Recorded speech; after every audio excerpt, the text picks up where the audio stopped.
राधे राधे बच्चों, आप सभी का स्वागत अपने YouTube चैनल जीओसी कक्षा में। और आज हम शुरू करने जा रहे हैं कोऑर्डिनेशन केमिस्ट्री का मोस्ट इंपॉर्टेंट लेक्चर नंबर 6, जिसमें हम पढ़ेंगे वैलेंस बॉन्ड थ्योरी। बेटा वैलेंस बॉन्ड थ्योरी इस चैप्टर का जो है हार्ट मतलब जान प्राण है। क्योंकि ये मैं क्यों बोल रहा हूं, क्योंकि हर साल इसके क्वेश्चन आपके एग्जाम में आते हैं, तो ये वाला लेक्चर काफी इंपॉर्टेंट होने जा रहा है।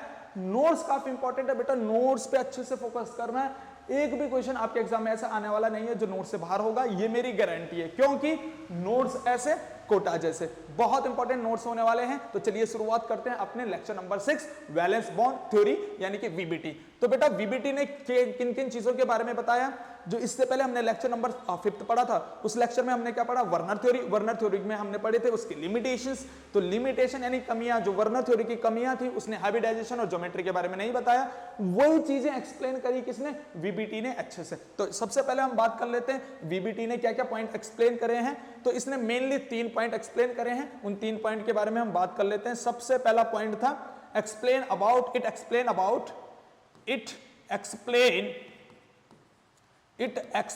अबाउट किसके बारे में, hybridisation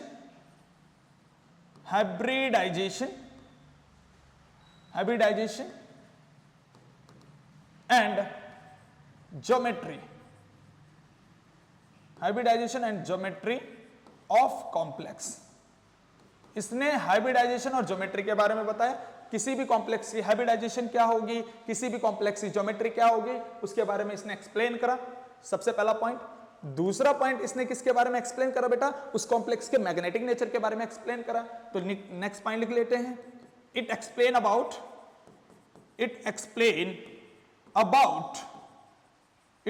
about magnetic nature of complex के मैग्नेटिक नेचर के बारे में बताया। लास्ट पॉइंट, ठीक, तीसरा पॉइंट जो है लास्ट पॉइंट, इसने select weak field ligands and strong field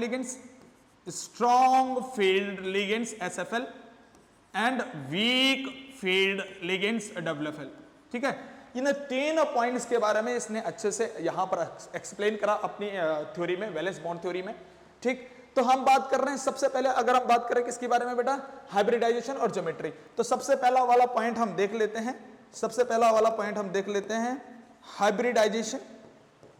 ठीक है, कि हाइब्रिडाइजेशन अपने पास क्या होता है, इसका मतलब थोड़ा सा समझ लेते हैं। हाइब्रिडाइजेशन का मतलब बेटा हमने 11th क्लास केमिकल बॉन्डिंग में भी वीबीटी पढ़ी है, वैलेंस बॉन्ड थ्योरी पढ़ी है, वहां पर भी हम हाइब्रिडाइजेशन के बारे में जिक्र करते हैं। ठीक, तो हाइब्रिडाइजेशन का मतलब होता है एटॉमिक ऑर्बिटल का ओवरलैपिंग। जैसे हमने वहां पर 11th क्लास में पढ़ा होगा कि head to head overlapping, side by overlapping, इसी तरह से यहां पर क्या होता है, एटॉमिक ऑर्बिटल का क्या होता है, ओवरलैपिंग होता है। sp d इस तरह से क्या, जो एटॉमिक ऑर्बिटल है, s orbital, p orbital, d orbital, इनकी आपस में क्या होती है, ओवरलैपिंग होती है। ठीक है ना, तो ओवरलैपिंग होने के बाद जो एक नई ऑर्बिटल बनती है उसको बोलते हैं हाइब्रिड ऑर्बिटल, और इस घटना जिसमें हाइब्रिड ऑर्बिटल बन रही है उस घटना को कहते हैं हाइब्रिडाइजेशन। तो ये सिंपल सी चीज है यहां पर कि हाइब्रिडाइजेशन क्या होता है, सिंपल हम क्या बोल देंगे, the phenomena of overlapping of atomic orbitals. ठीक है ना, तो ये सिंपल क्या हो जाएगा हाइब्रिडाइजेशन का मतलब, the phenomenon of overlapping of atomic orbital. ठीक है ना, एटॉमिक ऑर्बिटल की ओवरलैपिंग जब होती है तो उस घटना को हम क्या कहते हैं, हाइब्रिडाइजेशन कहते हैं। ठीक, और जब एटॉमिक ऑर्बिटल ओवरलैप होती है तो एक नई ऑर्बिटल बनती है जिसको हम कहते हैं हाइब्रिड ऑर्बिट। ठीक, वो सारी चीजें हमने किसमें पढ़ी है, valence bond theory 11th class वाले में। ठीक है, केमिकल बॉन्डिंग वाले चैप्टर में। तो यहां पर ज्यादा डिटेल में हमें इतना सिंपल समझना है कि हाइब्रिडाइजेशन का मतलब होता है एटॉमिक ऑर्बिटल का ओवरलैपिंग। ठीक है ना, वो एटॉमिक ऑर्बिटल कौन कौन सी है बेटा, एटॉमिक ऑर्बिटल की अगर बात करें, s orbital, p orbital, d orbital, इस तरह से यहां पर है ना sp d f, ये 4 ऑर्बिटल होती हैं, लेकिन f यहां पर ओवरलैप हमारे पास नहीं है, केवल sp d का ही ओवरलैपिंग है, इसलिए मैं यहां पर sp d एटॉमिक ऑर्बिटल लिखा है यहां पर ब्रैकेट में। ठीक है बेटा, तो हाइब्रिडाइजेशन का मतलब हमें सिंपल से समझ में आता है। ज्योमेट्री का मतलब हमारे पास स्ट्रक्चर से रिगार्डिंग समझ में आता है। ठीक है ना बेटा, ज्योमेट्री क्या होता है, स्ट्रक्चर से रिगार्डिंग चीजें हमारे पास है। तो देख लेते हैं यहां पर कि अगर मैं बात करता हूं यहां पर इसने हाइब्रिडाइजेशन और ज्योमेट्री के बारे में एक्सप्लेन करा है, ठीक। अगर मैं यहां पर बात करता हूं ज्योमेट्री, तो ज्योमेट्री का मतलब है स्ट्रक्चर ऑफ कॉम्प्लेक्स, सिंपल सा मतलब कि स्ट्रक्चर ऑफ कॉम्प्लेक्स, उस कॉम्प्लेक्स का स्ट्रक्चर, ठीक है। ज्योमेट्री का मतलब है उस कॉम्प्लेक्स का स्ट्रक्चर। अब इसने ये हाइब्रिडाइजेशन और ज्योमेट्री के बारे में एक्सप्लेन करा, किसने? वीबीटी ने। पर किसके बेस पे इसने हाइब्रिडाइजेशन और ज्योमेट्री को एक्सप्लेन करा?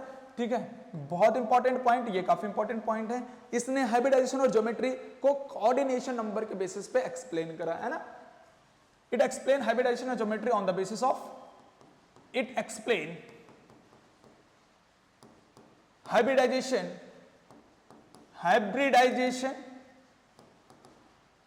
and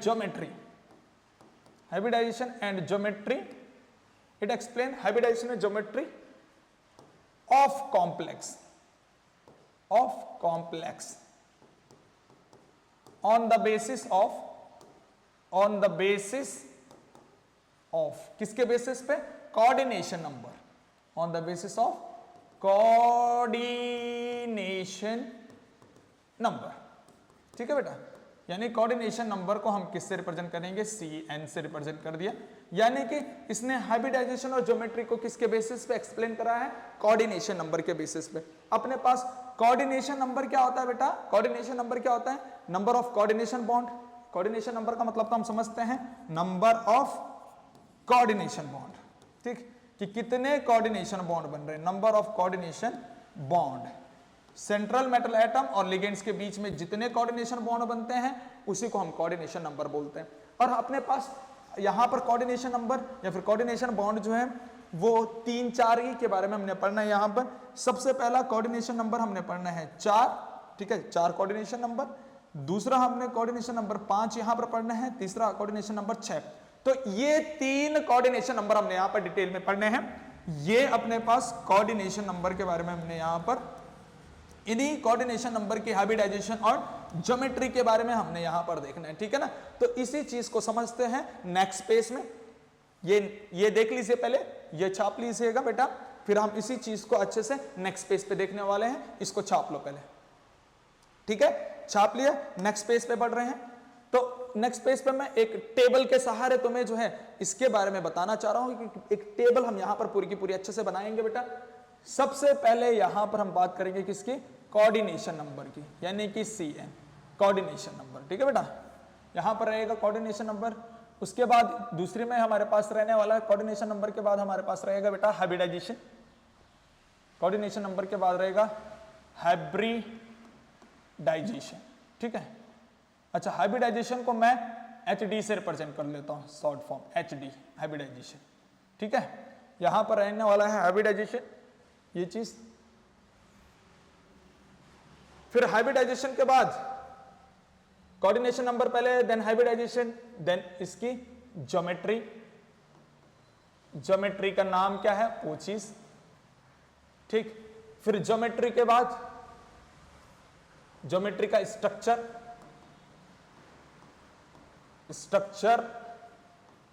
ऑफ ज्योमेट्री, उस ज्योमेट्री का स्ट्रक्चर, किस तरह से वो ज्योमेट्री बनेगी। एंड नेक्स्ट रहने वाला अपने पास बॉन्ड एंगल, ठीक है, बॉन्ड एंगल। तो ये अपने पास टेबल रहने वाली है। इस टेबल को हमने अच्छे से बनाना है अपने साथ। इस टेबल को समझेंगे एक एक करके। सबसे पहला जो कोऑर्डिनेशन नंबर अपने पास है, हमने अभी देखा कि हम किन किन कोऑर्डिनेशन नंबर के बारे में जिक्र करेंगे, 4, 5, 6। तो ये 3 कोऑर्डिनेशन नंबर है, इन्हीं के बारे में हमने जिक्र करना है। सबसे पहला 4, फिर देन 5 और देन 6, इन्हीं के बारे में देखेंगे। सबसे पहला कोऑर्डिनेशन नंबर अपने पास होगा बेटा 4। 4 कोऑर्डिनेशन नंबर जब होता है तो इसकी 2 हाइब्रिडाइजेशन अपने पास देखने को मिलती है। 2 हाइब्रिडाइजेशन इसकी होती है बेटा, इस बात को याद रखना। सबसे पहली जो हाइब्रिडाइजेशन होती है इसकी होती है sp3। दूसरी जो हाइब्रिडाइजेशन होती है इसकी होती है dsp2। Very very important. पहली हाइब्रिडाइजेशन क्या है?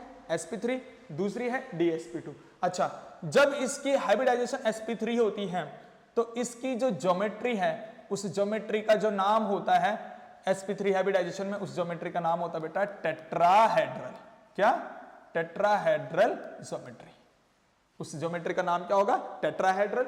और जब इसका हाइब्रिडाइजेशन DsP2 यानी कोऑर्डिनेशन नंबर अगर 4 है तो वहां पर अगर हाइब्रिडाइजेशन क्या आ रहा है sp3 तो वो ज्योमेट्री का नाम होगा टेट्राहेड्रल। और जब हाइब्रिडाइजेशन आ रहा है DsP2 तो उस ज्योमेट्री का नाम होगा स्क्वायर प्लेनर। क्या होगा, square planar geometry, square planar geometry. ठीक है ना। जैसे अगर मैं बोल रहा हूं कोऑर्डिनेशन नंबर 4 का मतलब, ध्यान सुनना, इस कोऑर्डिनेशन नंबर 4 का मतलब क्या है कि 4 एटॉमिक ऑर्बिटल क्या हो रखे हैं, ओवरलैप हो रखे हैं। 4 कौन कौन सी, जैसे यहां पर देखिए, एक तो s ऑर्बिटल ओवरलैप हो रखी है और बाकी 3 p ऑर्बिटल ओवरलैप हो रखी है। तो एक s और 3 p, टोटल 4 ऑर्बिटल हो गए, तो कोऑर्डिनेशन नंबर 4। ठीक, ऐसे यहां पर अगर मैं बोलूं इसका कोऑर्डिनेशन नंबर 4 कैसे, देखो एक d की ऑर्बिटल ओवरलैप कर रही है, एक s, एक d, एक s, 2 और 2p की यहां पर इसके साथ है, तो एक d, एक s और 2p, टोटल कितना हो गया, 4 एटॉमिक ऑर्बिटल हो गए, इनका ओवरलैपिंग यहां पर बन रहा है।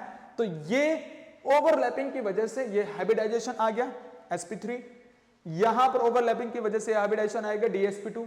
इसके बाद इनकी ज्योमेट्री हमने याद रखना है कि जब sp3 हाइब्रिडाइजेशन हो तो ज्योमेट्री का नाम टेट्राहेड्रल होता है, जब DsP2 हो तो ज्योमेट्री का नाम स्क्वायर प्लेनर होता है।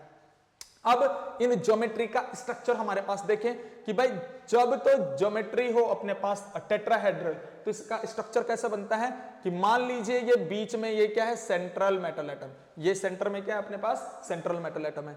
अब इस पे 4 अपने पास लिगेंड्स होंगे और 4 लिगेंड्स किस तरह से अटैच हो रखे हैं, कुछ इस तरह से। ठीक है ना, ये सेंट्रल मेटल एटम के साथ कोऑर्डिनेशन बॉन्ड बन रखे हैं, ये कोऑर्डिनेशन बॉन्ड बन रखे हैं, 4 कोऑर्डिनेशन बॉन्ड, क्योंकि कोऑर्डिनेशन नंबर अगर अपने पास 4 है तो ये 4 कोऑर्डिनेशन बॉन्ड ऐसे बन रखे हैं। फिर इनके साथ क्या लग रखा है, लिगेंड्स। देखो ये लिगेंड्स लग रखा है, ये लिगेंड्स लग रखा है, ये लिगेंड्स और ये लिगेंड, इस तरह से यहां पर क्या लग रखे हैं, 4 लिगेंड्स, और ये बन गया टेट्राहेड्रल ज्योमेट्री। फिर इनको डॉटेड डॉटेड डॉटेड डॉटेड इस तरह से मिला दो, dotted dotted dotted dotted dotted dotted dotted dotted इस तरह से, तो ये अपने पास क्या बन गई, पूरी की पूरी टेट्राहेड्रल ज्योमेट्री बन चुकी है। ठीक है ना।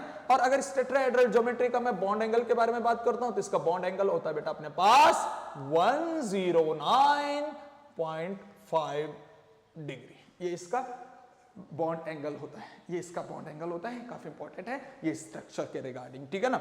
दूसरी बात, स्क्वायर प्लेनर जब ज्योमेट्री में बनाता हूं तो स्क्वायर प्लेनर ज्योमेट्री कैसे बनती है कि ये अपने पास सेंट्रल मेटल एटम है, अब इसके 2 बॉन्ड तो ऐसे बना दो, ठीक है, और 2 बॉन्ड ऐसे बना दो इसके, ठीक है, ये इस तरह से, ये कोऑर्डिनेशन, 4 कोऑर्डिनेशन बॉन्ड इस तरह से बन चुके हैं।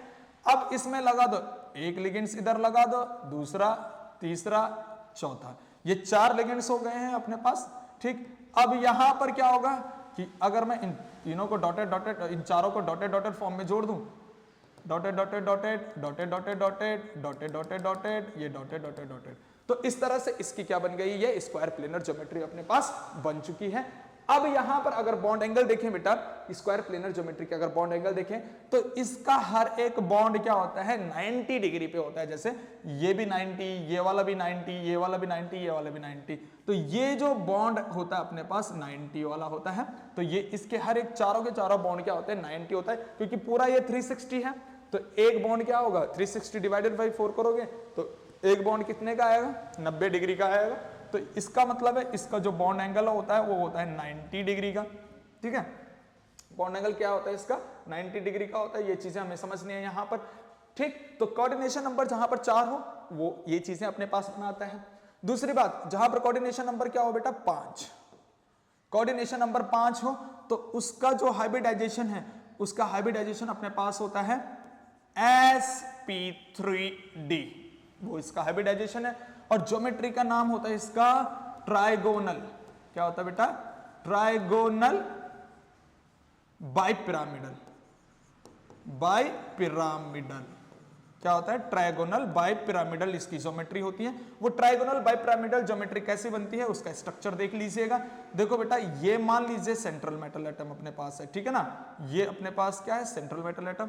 अब वो ट्राइगोनल प्लेनर ज्योमेट्री देखो ऐसा, इस तरह से, ये है अपने पास ट्राइगोनल प्लेनर ज्योमेट्री, ये इसके कोऑर्डिनेशन बॉन्ड 3 यहां पर बना दिए इस तरह से ट्राइगोनल, और दो ऊपर नीचे बना दीजिएगा, ऐसे एक ऊपर से इस तरह से, ठीक, और एक नीचे से इस तरह से। तो ये बन गया अपने पास ट्रायगोनल प्लेनर ज्योमेट्री, ठीक है। अब यहां पर लगाइएगा लिगेंड्स। अगर मैं यहां पर लिगेंड्स लगाता हूं, ठीक है, यहां पर लिगेंड्स लगा रहे हैं हम, ये अपने पास यहां पर लग गए हैं लिगेंड्स। अभी देखना बेटा, एक लिगेंड्स, ये दो लिगेंड्स, तीन लिगेंड्स, चार लिगेंड्स, पांच लिगेंड्स, क्योंकि यहां पर कोऑर्डिनेशन नंबर क्या है, 5 है। 5 ऑर्बिटल कौन कौन सी, एक s की, 3 p की और एक d की, टोटल कितना हो गया, 5 ऑर्बिटल हो चुकी है। अब अगर मैं बात करता हूं यहां पर, ये तो मेरे पास दिख रहा होगा बेटा, ये वाले जो बॉन्ड हैं, ये जिसको मैं डार्क डार्क कर रहा हूं, ये 3 के 3 बॉन्ड ये होते हैं छोटे लेंथ के, ठीक, छोटे लेंथ के होते हैं। और इन बॉन्ड को हम कहते हैं इक्विटोरियल बॉन्ड। और ये जो प्लेन बनाते हैं ये ट्रायगोनल, ये देखो इस तरह से बन रहा है ना, एक ट्रायंगल टाइप का, इस तरह से। तो ये अपने पास एक ट्रायगोनल प्लेनर ज्योमेट्री बनाते हैं। ट्रायगोनल प्लेनर, ये 3 के 3, ये ट्रायगोनल ज्योमेट्री बना दिया, ठीक। तो ये जो अपने पास ये ट्रायगोनल ज्योमेट्री जो ये 3 के 3 बना रहे हैं, इनको, इन बॉन्ड को, ये कोऑर्डिनेशन बॉन्ड जो बना रहे हैं 3 के 3, तो इसको हम सिंपल क्या बोल सकते हैं, इसको हम बोलते हैं बेटा इक्विटोरियल प्लेन। ये वाला प्लेन अपने पास क्या होता है, इक्विटोरियल, इक्विटोरियल प्लेन। ये अपने पास इक्विटोरियल प्लेन होता है, ठीक। इस तरह से कोई इक्विटोरियल प्लेन है, उसमें 3 बॉन्ड इस तरह से, 1 2 3। जैसे अपने पास मान लीजिए फैन है ना, सीलिंग फैन, तो सीलिंग फैन के जो 3 पंखे इस तरह से होते हैं, 3 पंखुड़ियां होती है ना उसकी, ठीक है, एक इस साइड, एक इस साइड, एक इस साइड, तो तीनों पंखुड़ियां उस तरह से मान लीजिए इसकी, ठीक है ना। तो ऐसे अगर सीलिंग फैन की तीनों पंखुड़ियों के बीच में अगर बॉन्ड एंगल तुम देखोगे, तो बॉन्ड एंगल कितने का होगा, 120 का, क्योंकि 3 देखो पूरा अगर गोल हम बोले 360 और 3 पंखुड़ियां लग रखी हैं, तो उन 3 पंखुड़ियों के जो बीच का एक बॉन्ड होगा, उस बॉन्ड का जो बॉन्ड एंगल अपने पास होगा वो कितना होगा बेटा, 120। तो जैसे मैंने बोल दिया कि इसका जो बॉन्ड एंगल है ये वाला तो हो जाएगा 120 का, 120 डिग्री का, ठीक। अब इस प्लेन के एक तो ऊपर है और एक नीचे। जैसे मान लीजिए पंखा है ना, पंखा सीलिंग फैन, तो सीलिंग फैन की 3 पंखुड़ियां तो इस तरह से, अब एक उसकी जो डंडी ऊपर से निकली हुई है जिसपे हमने सीलिंग से उसे लटका रखा है, एक वो और एक उसके नीचे मान लीजिए, ठीक है ना, यानी एक प्लेन के ऊपर एक प्लेन के नीचे। तो ये चीजें यहां पर हैं कि एक लिगेंड्स जो है प्लेन के ऊपर है और एक लिगेंड्स के हैं प्लेन के नीचे, तो उसको हम इस तरह से बना सकते हैं, प्लेन के ऊपर प्लेन के नीचे। तो ये भी अपने पास यहां पर अगर देखें तो ये प्लेन पे परपेंडिकुलर होता है। जैसे वो पंखुड़ी होती है ना, पंखुड़ी, पंखे की पंखुड़ी, पंखा पूरा, ये पूरा एक प्लेन है अपने पास, ऊपर से जो वो डंडी वो सीलिंग से लगा रखी है, तो वो परपेंडिकुलर लगा रखी है, यानी कि 90 डिग्री पे लगा रखी है। तो ये इस प्लेन के 90 पे होता है, यानी कि 90 डिग्री पे होता है, परपेंडिकुलर होता है इस इक्वेटोरियल प्लेन के, ठीक है। ये ऊपर वाला भी और नीचे वाला भी जो बॉन्ड होता है इस इक्वेटोरियल प्लेन के क्या होता है, 90 डिग्री पे होता है, ये ऊपर वाला भी और ये नीचे वाला भी। तो 2 एंगल यहाँ पर 90 डिग्री के होते हैं, ये 3 एंगल के किसके होते हैं, 120 डिग्री के, ठीक है ना, ये चीज। अब अपने पास देख लीजिए, ये ऊपर वाले को भी यहाँ तीनों पॉइंट से जोड़ना है, ऊपर वाले पॉइंट को इन तीनों पॉइंट से जोड़िए, पहले इधर पॉइंट से जोड़िए, ठीक है, ये जुड़ गया, इधर पॉइंट से जोड़िए, ये जुड़ गया, इधर पॉइंट से जोड़िए, ये जुड़ गया, ठीक है। अपने पास व्हाइट वाली लाइन से इसे जोड़ देते हैं, मान लीजिए ये देखो, ये जोड़ दिए, ये व्हाइट वाली लाइन से जोड़ दिया इसके तीनों पॉइंट, ठीक है बेटा।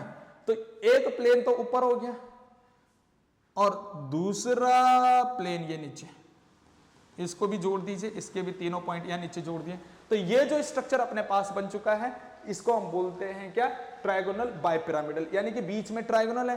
अब एक पिरामिड तुम्हें ऊपर की साइड दिख रहा होगा और एक पिरामिड नीचे की साइड, तो ये ट्रायगोनल, ये ट्रायगोनल और एक पिरामिड ऊपर एक पिरामिड नीचे, तो ट्रायगोनल बाइपिरामिडल ये स्ट्रक्चर बन गया है। इस ज्योमेट्री के हिसाब से ये स्ट्रक्चर अपने पास ट्रायगोनल बाइपिरामिडल बन गया। अब ये तो इक्वेटोरियल प्लेन है, ये ट्रायगोनल वाला, ये ऊपर वाला और नीचे वाले प्लेन को, ये ऊपर नीचे वाले प्लेन को हम क्या कहते हैं बेटा, इसको कहते हैं हम एक्सियल प्लेन। क्या कहते हैं, एक्सियल प्लेन, ये इसका एक्सियल प्लेन है, ठीक। ये ये जो ट्रायंगल वाला वो इक्वेटोरियल, उसके ऊपर वाला और नीचे वाला क्या होता है, एक्सियल प्लेन। अब एक बात ध्यान रखना बेटा, जो इक्वेटोरियल प्लेन होता है, उस इक्वेटोरियल प्लेन के जो बॉन्ड वहां पर बने हैं वो छोटे छोटे होते हैं, उनकी बॉन्ड लेंथ क्या होती है, छोटी होती है, और एक्सियल वालों की बॉन्ड लेंथ क्या होती है, ज्यादा होती है। वो इसलिए क्योंकि इक्वेटोरियल बॉन्ड लेंथ कम इसलिए होती है बेटा, क्योंकि इक्वेटोरियल बॉन्ड पे एक्सियल बॉन्ड के द्वारा कम रिपल्शन लगता है, इस वजह से वहां पर बॉन्ड लेंथ कम हो जाती है। और एक एक्सियल बॉन्ड लेंथ ज्यादा क्या हो जाती है, जो एक्सियल बॉन्ड लेंथ है ये ज्यादा इसलिए हो जाती है क्योंकि जो ये इक्वेटोरियल प्लेन है ये एक्सियल प्लेन पे क्या लगाता है, ज्यादा रिपल्शन लगाता है। ऐसा क्यों हो रहा है, क्योंकि तुम्हें दिख रहा होगा एक्सियल, ये अपने पास 2 लिगेंड्स हैं, तो 2 लिगेंड्स एक्सियल में है और 3 लिगेंड्स क्या है, इक्वेटोरियल में। अब एक बात बताना, इन इक्वेटोरियल में जो 3 लिगेंड्स हैं वो 2 लिगेंड्स पे, ऊपर नीचे वाले लिगेंड्स पे ज्यादा धक्का मारेंगे ना, ज्यादा रिपल्शन करेंगे। ज्यादा रिपल्शन जब करेंगे, जब रिपल्शन ज्यादा करेंगे तो ये बॉन्ड लेंथ ऐसे खुल जाएगा, यानी कि लंबी हो जाएगी, ये बॉन्ड लेंथ लंबी बढ़ जाएगी, ठीक है ना, क्योंकि इक्वेटोरियल में 3 लिगेंड्स हैं धक्का मारने के लिए एक्सियल पे। जबकि एक्सियल की अगर बात करें तो एक्सियल 2 है अपने पास, वो 3 इक्वेटोरियल पे कम धक्का मार पाएंगे। इसलिए अगर कम धक्का मार रहे हैं तो इनकी बॉन्ड एंगल होगी कम, इनकी बॉन्ड लेंथ होगी कम, ठीक, एंगल तो ज्यादा होगा, बॉन्ड लेंथ हो जाएगी छोटी, ठीक है। और ये इक्वेटोरियल वालों की बॉन्ड लेंथ हो जाएगी ज्यादा, क्योंकि इनमें ज्यादा रिपल्शन लग रहा, ठीक। जिसकी बॉन्ड लेंथ होती है ज्यादा उसका बॉन्ड एंगल हो जाता है कम, जिसकी बॉन्ड लेंथ होती है कम उसका बॉन्ड एंगल हो जाता है ज्यादा। ये हमने पढ़ भी रखा है कि bond length is inversely proportional to bond angle, तो ये अपने पास देख लीजिए यहां पर। तो इसका मतलब है अगर मैं एक्सियल बॉन्ड की बात करता हूं, axial bond angle BA bond angle, तो एक्सियल बॉन्ड एंगल कितने के होंगे बेटा, यहां पर एक्सियल बॉन्ड एंगल होंगे यहां पर 90 डिग्री के, और वो 2 बॉन्ड। फिर इक्वेटोरियल बॉन्ड एंगल, यहां पर इक्वेटोरियल बॉन्ड एंगल वो होंगे 120 डिग्री के, और वो होंगे 3 बॉन्ड अपने पास इक्वेटोरियल वाले, ठीक है ना। तो ये बात समझ में आती है। ऐसे अपने पास जब कोऑर्डिनेशन नंबर क्या हो, 6, ये काफी इंपॉर्टेंट है, जब कोऑर्डिनेशन नंबर 6 हो तब भी यहां पर 2 अपने पास हाइब्रिडाइजेशन देखने को मिलती है, 2 हाइब्रिडाइजेशन यहां पर देखने को मिलती है। कौन कौन सी, एक हाइब्रिडाइजेशन तो होती है बेटा sp3d2, एक हाइब्रिडाइजेशन कौन सी होती है, sp3d2, और दूसरी हाइब्रिडाइजेशन होती है d2sp3, कौन सी, d2sp3, ये दूसरी हाइब्रिडाइजेशन यहां पर होती है। अब इसमें अंतर क्या है, देखो यहां पर 6 कोऑर्डिनेशन नंबर है तो 6 एटॉमिक ऑर्बिटल क्या होती है, ओवरलैप। देखो एक तो s, 3p 4 और 2d 6, यहां पर भी क्या 2d, 1s 3 और 3p 6, इस तरह से यहां पर क्या होगी 6 की 6 एटॉमिक ऑर्बिटल ओवरलैप हो रही है। अंतर इसमें यह है कि यहां पर पहले sp3 और d2 बाद में आ रहा है, यानी कि बाहर वाला आ रहा है, यहां पर बाहर वाली d यूज हो रही है। यहां पर क्या है d2 पहले आ रहा है, इसका मतलब ये अंदर वाली d यूज हो रही है। ये कौन सी d है, इन अंदर वाली d है, यानी अंदर वाली इनर सेल की d है, और ये आउटर सेल की d है। इतना ही अंतर है बेटा। और इस अंतर की वजह से यहां पर देखो, इस अंतर की वजह से क्या हो जाता है बेटा, इस अंतर की वजह से ज्योमेट्री पे तो कोई फर्क नहीं पड़ता, ज्योमेट्री तो वही रहती है अपने पास ऑक्टाहेड्रल, इसकी ज्योमेट्री तो वही रहने वाली है ऑक्टाहेड्रल, यानी कि ज्योमेट्री पे कोई फर्क नहीं पड़ता। लेकिन लेकिन लेकिन किस चीज पे फर्क पड़ जाता है, जैसे मान लीजिए ये आउटर वाली डी यूज हो रही है, तो इस कॉम्प्लेक्स को हम क्या बोलते हैं फिर, आउटर ऑर्बिटल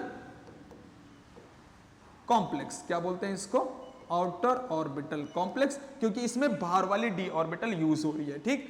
अच्छा, बाहर वाली की एनर्जी क्या होती है बेटा, हाई होती है, उसकी स्पिनिंग क्या होती है, हाई होती है।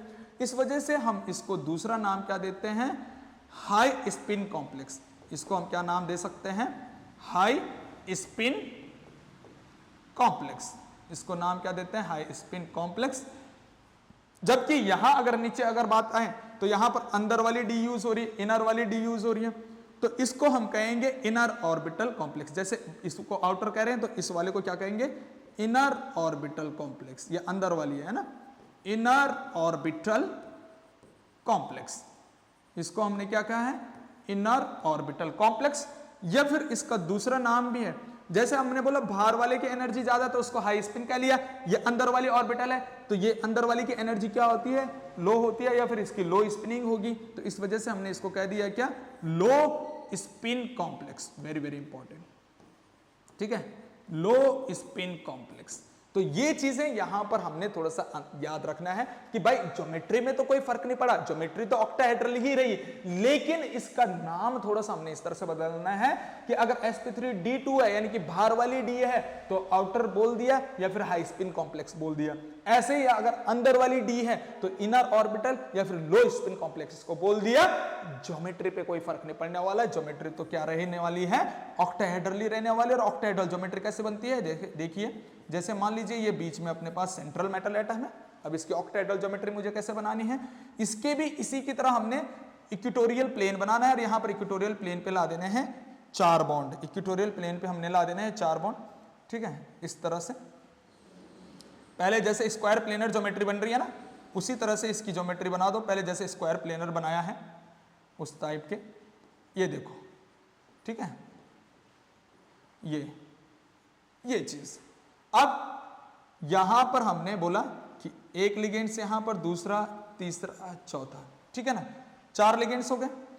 और इस 4 लिगेंड्स की अगर मैं बात करता हूं, इन 4 लिगेंड्स की, इनको अगर आपस में जोड़ें तो इस तरह से ये बन रहा है, देखो ये 4 लिगेंड्स की यहां पर बन गया, ठीक। अगर ये 4 लिगेंड्स हमने यहां पर जोड़े तो अगर इसके बॉन्ड एंगल देखेंगे तो इनके चारों के बॉन्ड एंगल यहां बीच में क्या आएगा, 90 डिग्री का आएगा। और ये प्लेन अपने पास बन गया क्या, इक्वेटोरियल प्लेन, इक्वेटोरियल प्लेन, ठीक, इक्वेटोरियल प्लेन। तो इक्वेटोरियल प्लेन में 4 लिगेंड्स हैं, यहां पर इक्वेटोरियल प्लेन में क्या है, 4 लिगेंड्स, ठीक। और अगर मैं इसके एक्सियल प्लेन की बात करता हूं तो एक्सियल मतलब एक ऊपर से हो जाएगा और एक नीचे से हो जाएगा, इस तरह से, ठीक, एक ऊपर से और एक नीचे से, यानी कि एक तो प्लेन के ऊपर एक प्लेन के नीचे, जैसे यहां पर हो रहा था। तो एक लिगेंड्स मैंने ऊपर लगा दिया, ये एक लिगेंड्स इस तरह से नीचे लगा दिया, तो ये इसका एक्सियल प्लेन बना। देखो एक्सियल में 2 लिगेंड्स हैं और इक्वेटोरियल में 4 लिगेंड्स हैं। इसका मतलब है इक्वेटोरियल ज्यादा रिपल्सन्स लगाएगा एक्सियल पे, जब इक्वेटोरियल ज्यादा रिपल्सन्स लगाएगा एक्सियल पे तो बॉन्ड लेंथ बढ़ जाती है, बॉन्ड लेंथ क्या होती है, बढ़ जाती है। और ये एक्सियल प्लेन में बेचारे में 2 ही लिगेंड्स हैं, तो 2 लिगेंड्स के द्वारा इन पर 4 लिगेंड्स जो इक्वेटोरियल में उन पे कम रिपल्सन लगता है, कम रिपल्सन की वजह से उनकी बॉन्ड लेंथ छोटी रहती है, ठीक है ना। ये बात याद रखना कि यहां पर एक्सियल जो प्लेन है, ये जो एक्सियल प्लेन है, इसकी बॉन्ड लेंथ ज्यादा होती है, बॉन्ड लेंथ इसकी ज्यादा होती है, ये एक्सियल प्लेन की, ये वाला, ठीक है ना। तो ये अपने पास क्या बन गया, एक्सियल प्लेन बन गया, इसकी बॉन्ड लेंथ ज्यादा है। एक्सियल प्लेन कैसे बना है, देखो ऊपर वाले के दोनों पॉइंट यहां जोड़ दिए, इसी वाले पॉइंट के दोनों पॉइंट या नीचे वाले के साथ भी जोड़ दो, ऐसा ऐसा डॉटेड डॉटेड डॉटेड डॉटेड, ये बन गया एक ऊपर से। इसके वाले के हमने 2 डॉट यहां जोड़े, इधर इधर इधर, ठीक है, डॉटेड डॉटेड। इसी के अब हमने यहां ऊपर वाले में भी जोड़ने, यानी कि चारों के चारों पॉइंट से हमने इसको कनेक्ट करना है जो इक्वेटोरियल पॉइंट पे, ठीक है। तो ये अपने पास क्या बन गया, एक ऑक्टाहेड्रल ज्योमेट्री बन चुकी है। ऑक्टाहेड्रल ज्योमेट्री में ये वाला तो क्या होगा, इक्वेटोरियल प्लेन, लेकिन ऊपर नीचे वाले प्लेन जो हैं ये अपने पास बन जाते हैं एक्सियल प्लेन, ठीक है बेटा। ये एक्सियल प्लेन बन गए और ये इक्वेटोरियल प्लेन। साथ साथ इस बात को याद रखना कि एक्सियल प्लेन में जो बॉन्ड लेंथ है वो दोनों बॉन्ड लेंथ एक जैसी होंगी। एक जैसे मतलब जैसे इस बॉन्ड की लंबाई और इस बॉन्ड की लंबाई जो एक्सियल वाले हैं वो दोनों बॉन्ड की लंबाई सेम होगी, बड़ी तो है, जबकि इक्वेटोरियल के जो चारों बॉन्ड हैं उनकी बॉन्ड लेंथ भी सेम होंगी। मतलब इन चारों जो इक्वेटोरियल प्लेन में जो बॉन्ड है वो उनकी बॉन्ड लेंथ क्या होगी, छोटी, और छोटी तो होंगी लेकिन वो चारों के चारों बॉन्ड एक जैसे होंगे, सेम लेंथ पे होंगे। ऐसे ही जो एक्सियल प्लेन पे जो बॉन्ड है वो बॉन्ड लेंथ बढ़ जाएगी, पर लेकिन जो बॉन्ड लेंथ बढ़ रही है तो उन दोनों ही एक्सियल वाले बॉन्ड लेंथ की जो लंबाई वो सेम होगी, ठीक है ना। यानी कि एक्सियल वालों की बॉन्ड लेंथ ज्यादा, इक्वेटोरियल वालों की कम। दोनों एक्सियल वालों की बॉन्ड लेंथ क्या है, एक जैसी है, और यहां पर चारों जो इक्वेटोरियल प्लेन पे बॉन्ड लेंथ है वो भी क्या है, सेम है, ठीक है। इस तरह से हमने याद रखना है। दूसरी बात, अगर मैं यहां पर बात करता हूं एक्सियल और इक्वेटोरियल, इन सब के जो बॉन्ड एंगल हैं वो सारे के एक्सियल और इक्वेटोरियल दोनों के ही बॉन्ड एंगल क्या होंगे, 90 डिग्री के होंगे। यहाँ पर 6 के 6 जो बॉन्ड एंगल बन रहे हैं वो 6 के 6 बॉन्ड एंगल किसके होंगे बेटा, 90 डिग्री के। तो इतनी बात समझ में आई। तो ये पहले तुम्हें अगर यहाँ पर चीजें समझनी है, इस पहले पॉइंट को अगर हमने समझना है कि ये पहला पॉइंट अपने पास कंप्लीट हो गया कि हाइब्रिडाइजेशन और ज्योमेट्री के बारे में बताना है। हाइब्रिडाइजेशन और ज्योमेट्री के बारे में किस तरह से बताना है वो यहां पर हमने बात करी कि कोऑर्डिनेशन नंबर के बारे में यहां पर सबसे पहले डिटेल में बताया गया है और उसी कोऑर्डिनेशन नंबर के बेसिस पे इसने हाइब्रिडाइजेशन और ज्योमेट्री के बारे में बताया है, जिसका मैंने ये पूरा पाई चार्ट तुम्हारे सामने रख दिया है। इस पाई चार्ट को अपने दिमाग में बिठा लेना बेटा, इसी पाई चार्ट से हमने कॉम्प्लेक्स के स्ट्रक्चर भी बनाने हैं। तो इतना समझ में आया तो इसको पहले छाप लीजिए, फिर हम नेक्स्ट पॉइंट के बारे में डिस्कस करेंगे। पहले इसको छाप लीजिए बेटा, छाप दिया बेटा।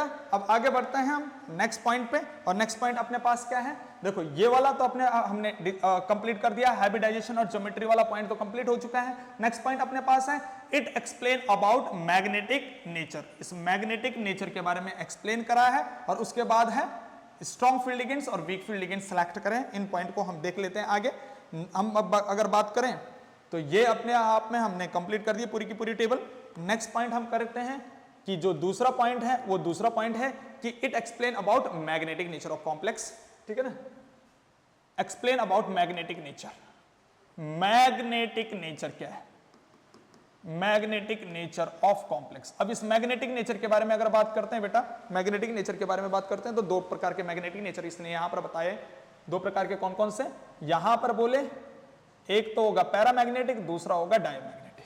बोला एक तो होगा पैरामैग्नेटिक नेचर का, पैरामैग्नेटिक नेचर, और दूसरा होगा डायामैग्नेटिक नेचर, डायामैग्नेटिक नेचर। तो ये दो मैग्नेटिक नेचर के बारे में बताया, पैरामैग्नेटिक और डायमैग्नेटिक। बोला पैरामैग्नेटिक कौन सा होगा, पैरामैग्नेटिक नेचर वो होगा जिसमें अनपेयर्ड इलेक्ट्रॉन्स पाए जाएंगे। क्या होंगे, पर अनपेयर्ड इलेक्ट्रॉन्स होंगे। यहां पर क्या होंगे, having unpaired electrons, having unpaired electrons, कि यहां पर क्या देखने को मिलेंगे, हमें अनपेयर्ड इलेक्ट्रॉन्स देखने को मिलेंगे। जैसे मान लीजिए कि ये d है, ठीक है ना, ये क्या है, d ऑर्बिटल है, d ऑर्बिटल के 5 डब्बे हैं, ठीक है, ये d ऑर्बिटल है और ये d ऑर्बिटल के 5 डब्बे। तो अनपेयर्ड इलेक्ट्रॉन जैसे मैंने बोल दिया कि 1 2 3 4 ऐसा कुछ इसमें इलेक्ट्रॉन्स है 5, और इस तरह से पेयरिंग, कुछ पेयरिंग है और कुछ क्या है यहाँ पर अनपेयर। जैसे मैंने बोला 2 तो पेयर हो चुके हैं, अब 3 रह चुके हैं यहाँ पर, ये अनपेयर। तो यहाँ पर मैंने बोलिया अनपेयर्ड इलेक्ट्रॉन्स की वैल्यू कितनी है, 3, ठीक।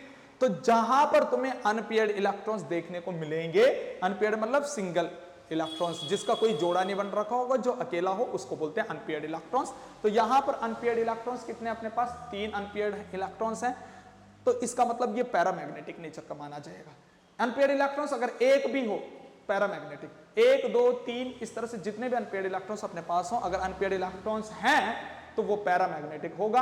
अगर अनपेयर्ड इलेक्ट्रॉन एक भी नहीं है, यानी कि सारे के सारे पेयर्ड हैं, ठीक है, सारे के सारे इलेक्ट्रॉन्स क्या है, पेयर्ड, तो वो अपने पास डायमैग्नेटिक हो जाता है। जैसे यहां पर बात करता हूं, यहां पर अनपेयर्ड इलेक्ट्रॉन्स है ही नहीं, हैविंग नॉट अनपेयर्ड इलेक्ट्रॉन्स, यानी कि यहां पर अगर अनपेयर्ड इलेक्ट्रॉन्स की बात करता हूं मैं, अनपेयर्ड इलेक्ट्रॉन्स, तो यहां पर अनपेयर्ड इलेक्ट्रॉन्स नहीं है, मैंने ये क्रॉस कर दिया। यहां पर अनपेयर्ड इलेक्ट्रॉन्स नहीं है का मतलब है कि कैसे यहां पर हम बात करें कि वो अनपेयर्ड इलेक्ट्रॉन्स यहां पर नहीं है, सारे के सारे पेयर्ड इलेक्ट्रॉन्स हैं। या फिर कोई भी ऐसा है, जैसे देखो अनपेयर्ड इलेक्ट्रॉन्स यहां पर नहीं है का मतलब कि जैसे मान लीजिए कि सारे के सारे इलेक्ट्रॉन्स पेयर्ड है, ये डी ऑर्बिटल है, ठीक है, ये डी ऑर्बिटल है, इसमें सारे के सारे इलेक्ट्रॉन पेयर्ड, ऐसा मान लीजिए, ठीक, ऐसा। एक तो ये सारे के सारे पेयर्ड हैं, तो इसमें एक भी अनपेयर्ड नहीं है, इसका मतलब n की वैल्यू 0 हम मान सकते हैं। दूसरा अनपेयर्ड का मतलब होता है कि एक भी अनपेयर्ड इलेक्ट्रॉन्स नहीं, मतलब मान लीजिए कि पूरा का पूरा यहां पर क्या है, ठीक, ये 5 ऑर्बिटल है, हमने बोला कि इस d ऑर्बिटल में एक भी इलेक्ट्रॉन्स नहीं है, तो तब भी यहां पर बोल सकते हैं 0, ठीक। तो कहने का मतलब अगर अनपेयर्ड इलेक्ट्रॉन 0 आएगा, यानी एक भी अनपेयर्ड इलेक्ट्रॉन्स नहीं होगा, तो वो अपने पास क्या होगा, डायमैग्नेटिक सब्सटेंस होगा, इतनी बात समझ आई? तो ये काफी इंपॉर्टेंट अपने पास बनती है यहाँ पर, काफी इंपॉर्टेंट चीज कि मैग्नेटिक नेचर हम किसको मानेंगे, पैरामैग्नेटिक और डायमैग्नेटिक। जहां पर अगर पैरामैग्नेटिक की बात करें तो अगर एक भी अनपेड इलेक्ट्रॉन्स होगा तो पैरामैग्नेटिक होगा, लेकिन अगर एक भी अनपेड इलेक्ट्रॉन्स नहीं होगा तो वो डायमैग्नेटिक हो जाता है यहाँ पर, ठीक है। नेक्स्ट पॉइंट जो तीसरे पॉइंट है, तीसरा पॉइंट के बारे में क्या है अपने पास, इसने क्या बोला, सिलेक्ट करे, इसने सिलेक्ट वीक फील्ड लिगेंड्स, ठीक, एंड स्ट्रॉन्ग फील्ड लिगेंड्स। किसके बारे में, वीक फील्ड लिगेंड्स और स्ट्रॉन्ग फील्ड लिगेंड्स। अब एक बात ध्यान सुनना बेटा, इसका WFL का मतलब है वीक फील्ड लिगेंड्स, ठीक है, वीक फील्ड लिगेंड्स, और SFL का मतलब है strong field ligands, strong field ligands, ठीक है ना, SFL का मतलब। इसने क्या सिलेक्ट करें, वीक फील्ड लिगेंड्स सिलेक्ट करें और स्ट्रॉन्ग फील्ड लिगेंड्स सिलेक्ट करें। यानी इसने कुछ लिगेंड्स को बोला कि ये स्ट्रॉन्ग फील्ड लिगेंड्स है, कुछ लिगेंड्स को बोला वीक फील्ड लिगेंड्स है। किस तरह से इसने स्ट्रॉन्ग फील्ड बोला, किस तरह से इसने वीक फील्ड लिगेंड्स बोला, तो वो हम यहां पर देख रहे हैं आगे।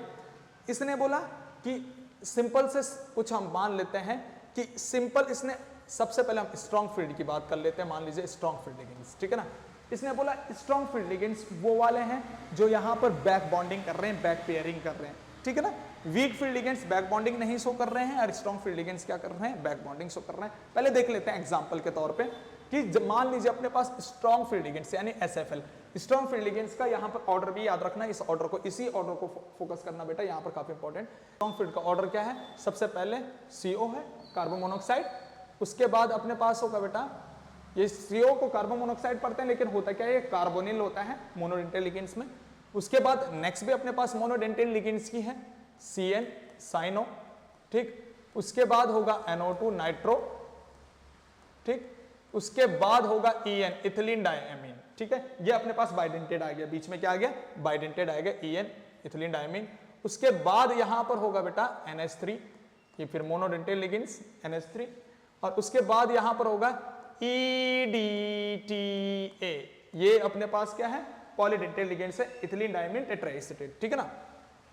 ये ऑर्डर हमने याद रखना है। इसके बाद वैसे एक और आता है, उसके बाद है अपने पास NCS, ये है अपने पास आइसोथायोसाइनाइड, और इतना ही हमने याद रखना है एक्सेट्रा, ठीक है ना। इतना ही हमने याद रखना है, इस ऑर्डर को हमने इस तरह से याद रखना है कि सबसे पहले क्या है, CO, then CN, then NO2, then EN, then NH3, then EDTA और देन NCS। तो यही अपने पास स्ट्रॉन्ग फील्ड लिगेंड्स हैं।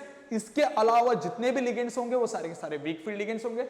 हमने केवल स्ट्रॉन्ग फील्ड में इतना ही याद रखना अपने सिलेबस में बेटा, ये बहुत ज्यादा इंपॉर्टेंट है, स्ट्रॉन्ग फील्ड में अपने याद रखना है, ठीक। अब अगर मैं यहां पर बात कर रहा हूं जो लिगेंड्स है ना, लिगेंड्स मैंने बोला वो लिगेंड्स दो प्रकार के इसने बताए।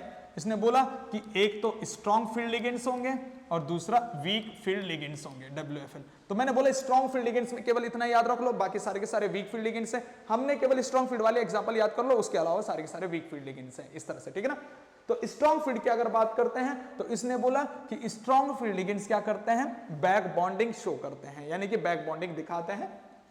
ये क्या करेंगे, शो बैक बॉन्डिंग, ठीक है, सो बैक बॉन्डिंग। अच्छा, इस बैक बॉन्डिंग को दूसरा नाम क्या देते हैं, बैक पेयरिंग, ठीक है, बैक पेयरिंग।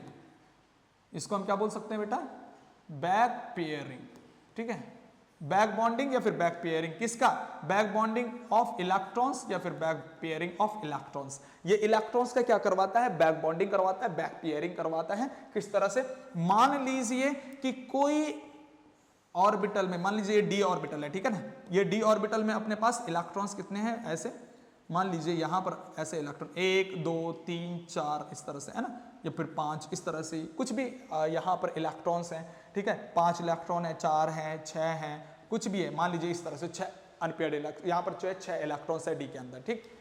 अगर मैंने बोले ये d के अंदर ये 6 इलेक्ट्रॉन्स हैं जिसमें से 1 पेयर और 4 अनपेयर्ड अपने पास है, तो अगर कोई स्ट्रॉन्ग फील्ड लिगेंड्स आता है इसके साथ तो वो इसकी क्या करवा देगा, बैक बॉन्डिंग करवा देगा। बैक बॉन्डिंग किस तरह से, यहां से अगर ये देखा हमने यहां पर ये तो अपने पास नॉर्मल कंडीशन है, लेकिन जब इसके साथ स्ट्रॉन्ग फील्ड कंडीशन आएगी, स्ट्रॉन्ग फील्ड लिगेंड्स वाली कंडीशन आएगी, तो वो इन इलेक्ट्रॉन्स का क्या करवा देगा, पेयरिंग करवा देगा।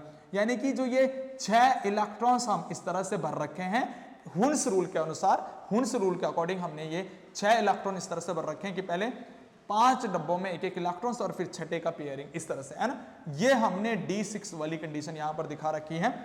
लेकिन अगर स्ट्रॉन्ग फील्ड लिगेंड्स आता है, यानी कि अगर SFL आता है, स्ट्रॉन्ग फील्ड लिगेंड्स आता है, तो वो हुन्स रूल के अकॉर्डिंग इलेक्ट्रॉन्स नहीं भरता इस ऑर्बिटल में, वो हुन्स रूल का अपोजिशन कर लेता है। हुन्स रूल क्या कहता है कि जो अगर हम कितने भी इलेक्ट्रॉन्स भर रहे हैं तो पहले ही पेयरिंग नहीं होगी, पहले हर एक डब्बे में क्या जाएगा, हर एक ऑर्बिटल में क्या जाएगा, एक एक इलेक्ट्रॉन जाता है। लेकिन जब स्ट्रॉन्ग फील्ड आता है तो स्ट्रॉन्ग फील्ड इसका अपोजिशन करता है। किस तरह से?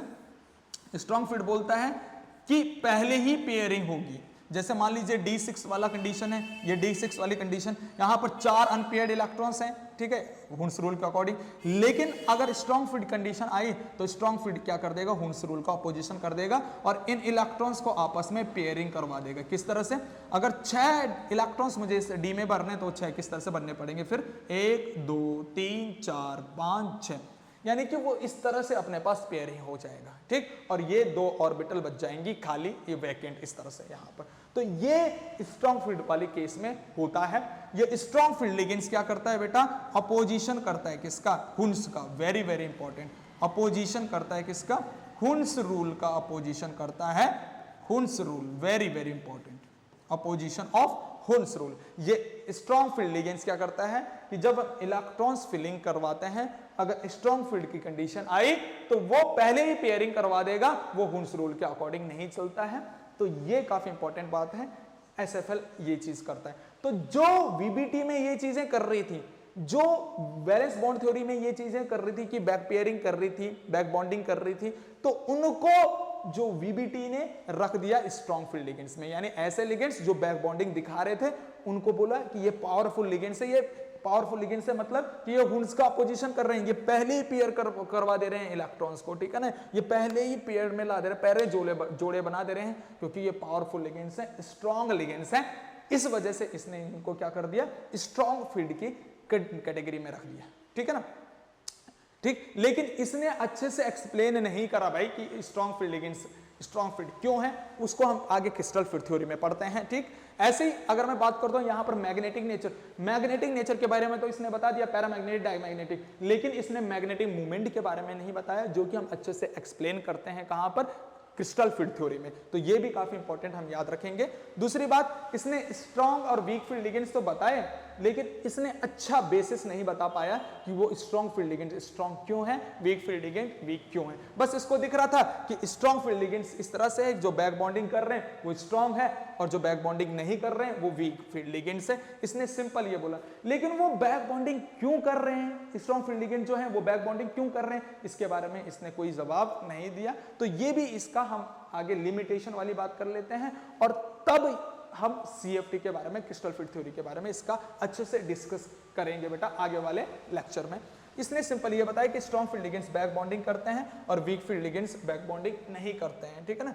Not show back bonding of electrons, back bonding बोल दो या फिर back pairing, back bonding of electrons. ये इलेक्ट्रॉन्स का बैक बॉन्डिंग नहीं शो करेगा, कि जैसे मैंने बोला कि ये d ऑर्बिटल है, ठीक है। अगर यहां पर इलेक्ट्रॉन 1 2 3 4 5 6, तो ये ऐसे का ऐसे रहेगा, चाहे यहां पर वीक फील्ड लिगेंड्स आ जाएं, जैसे WFL यहां पर आ गया, वीक फील्ड लिगेंड्स यहां पर आ गए, तो ये फिर ऐसे के ऐसे रहने वाले हैं, यानी कि ये हुन्स का अपोजिशन नहीं करेंगे, हुन्स का अपोजिशन नहीं करेंगे, ये ऐसे के ऐसे यहां पर रहने वाले हैं, ठीक है बेटा।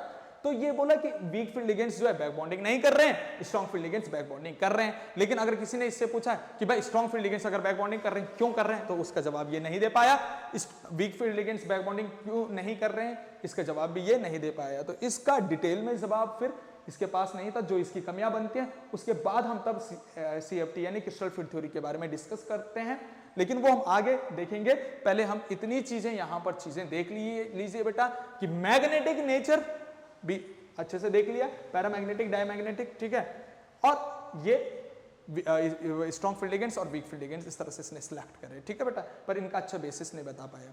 तो अब इसकी कमियों से पहले हम इसके कुछ क्वेश्चंस भी देख लेते हैं कि किस तरह से इसने ये अपने पास यहाँ पर तीनों के तीनों पॉइंट तो कंप्लीट हो चुके हैं, ये तीनों के तीनों पॉइंट अपने पास यहाँ पर कंप्लीट हो चुके हैं।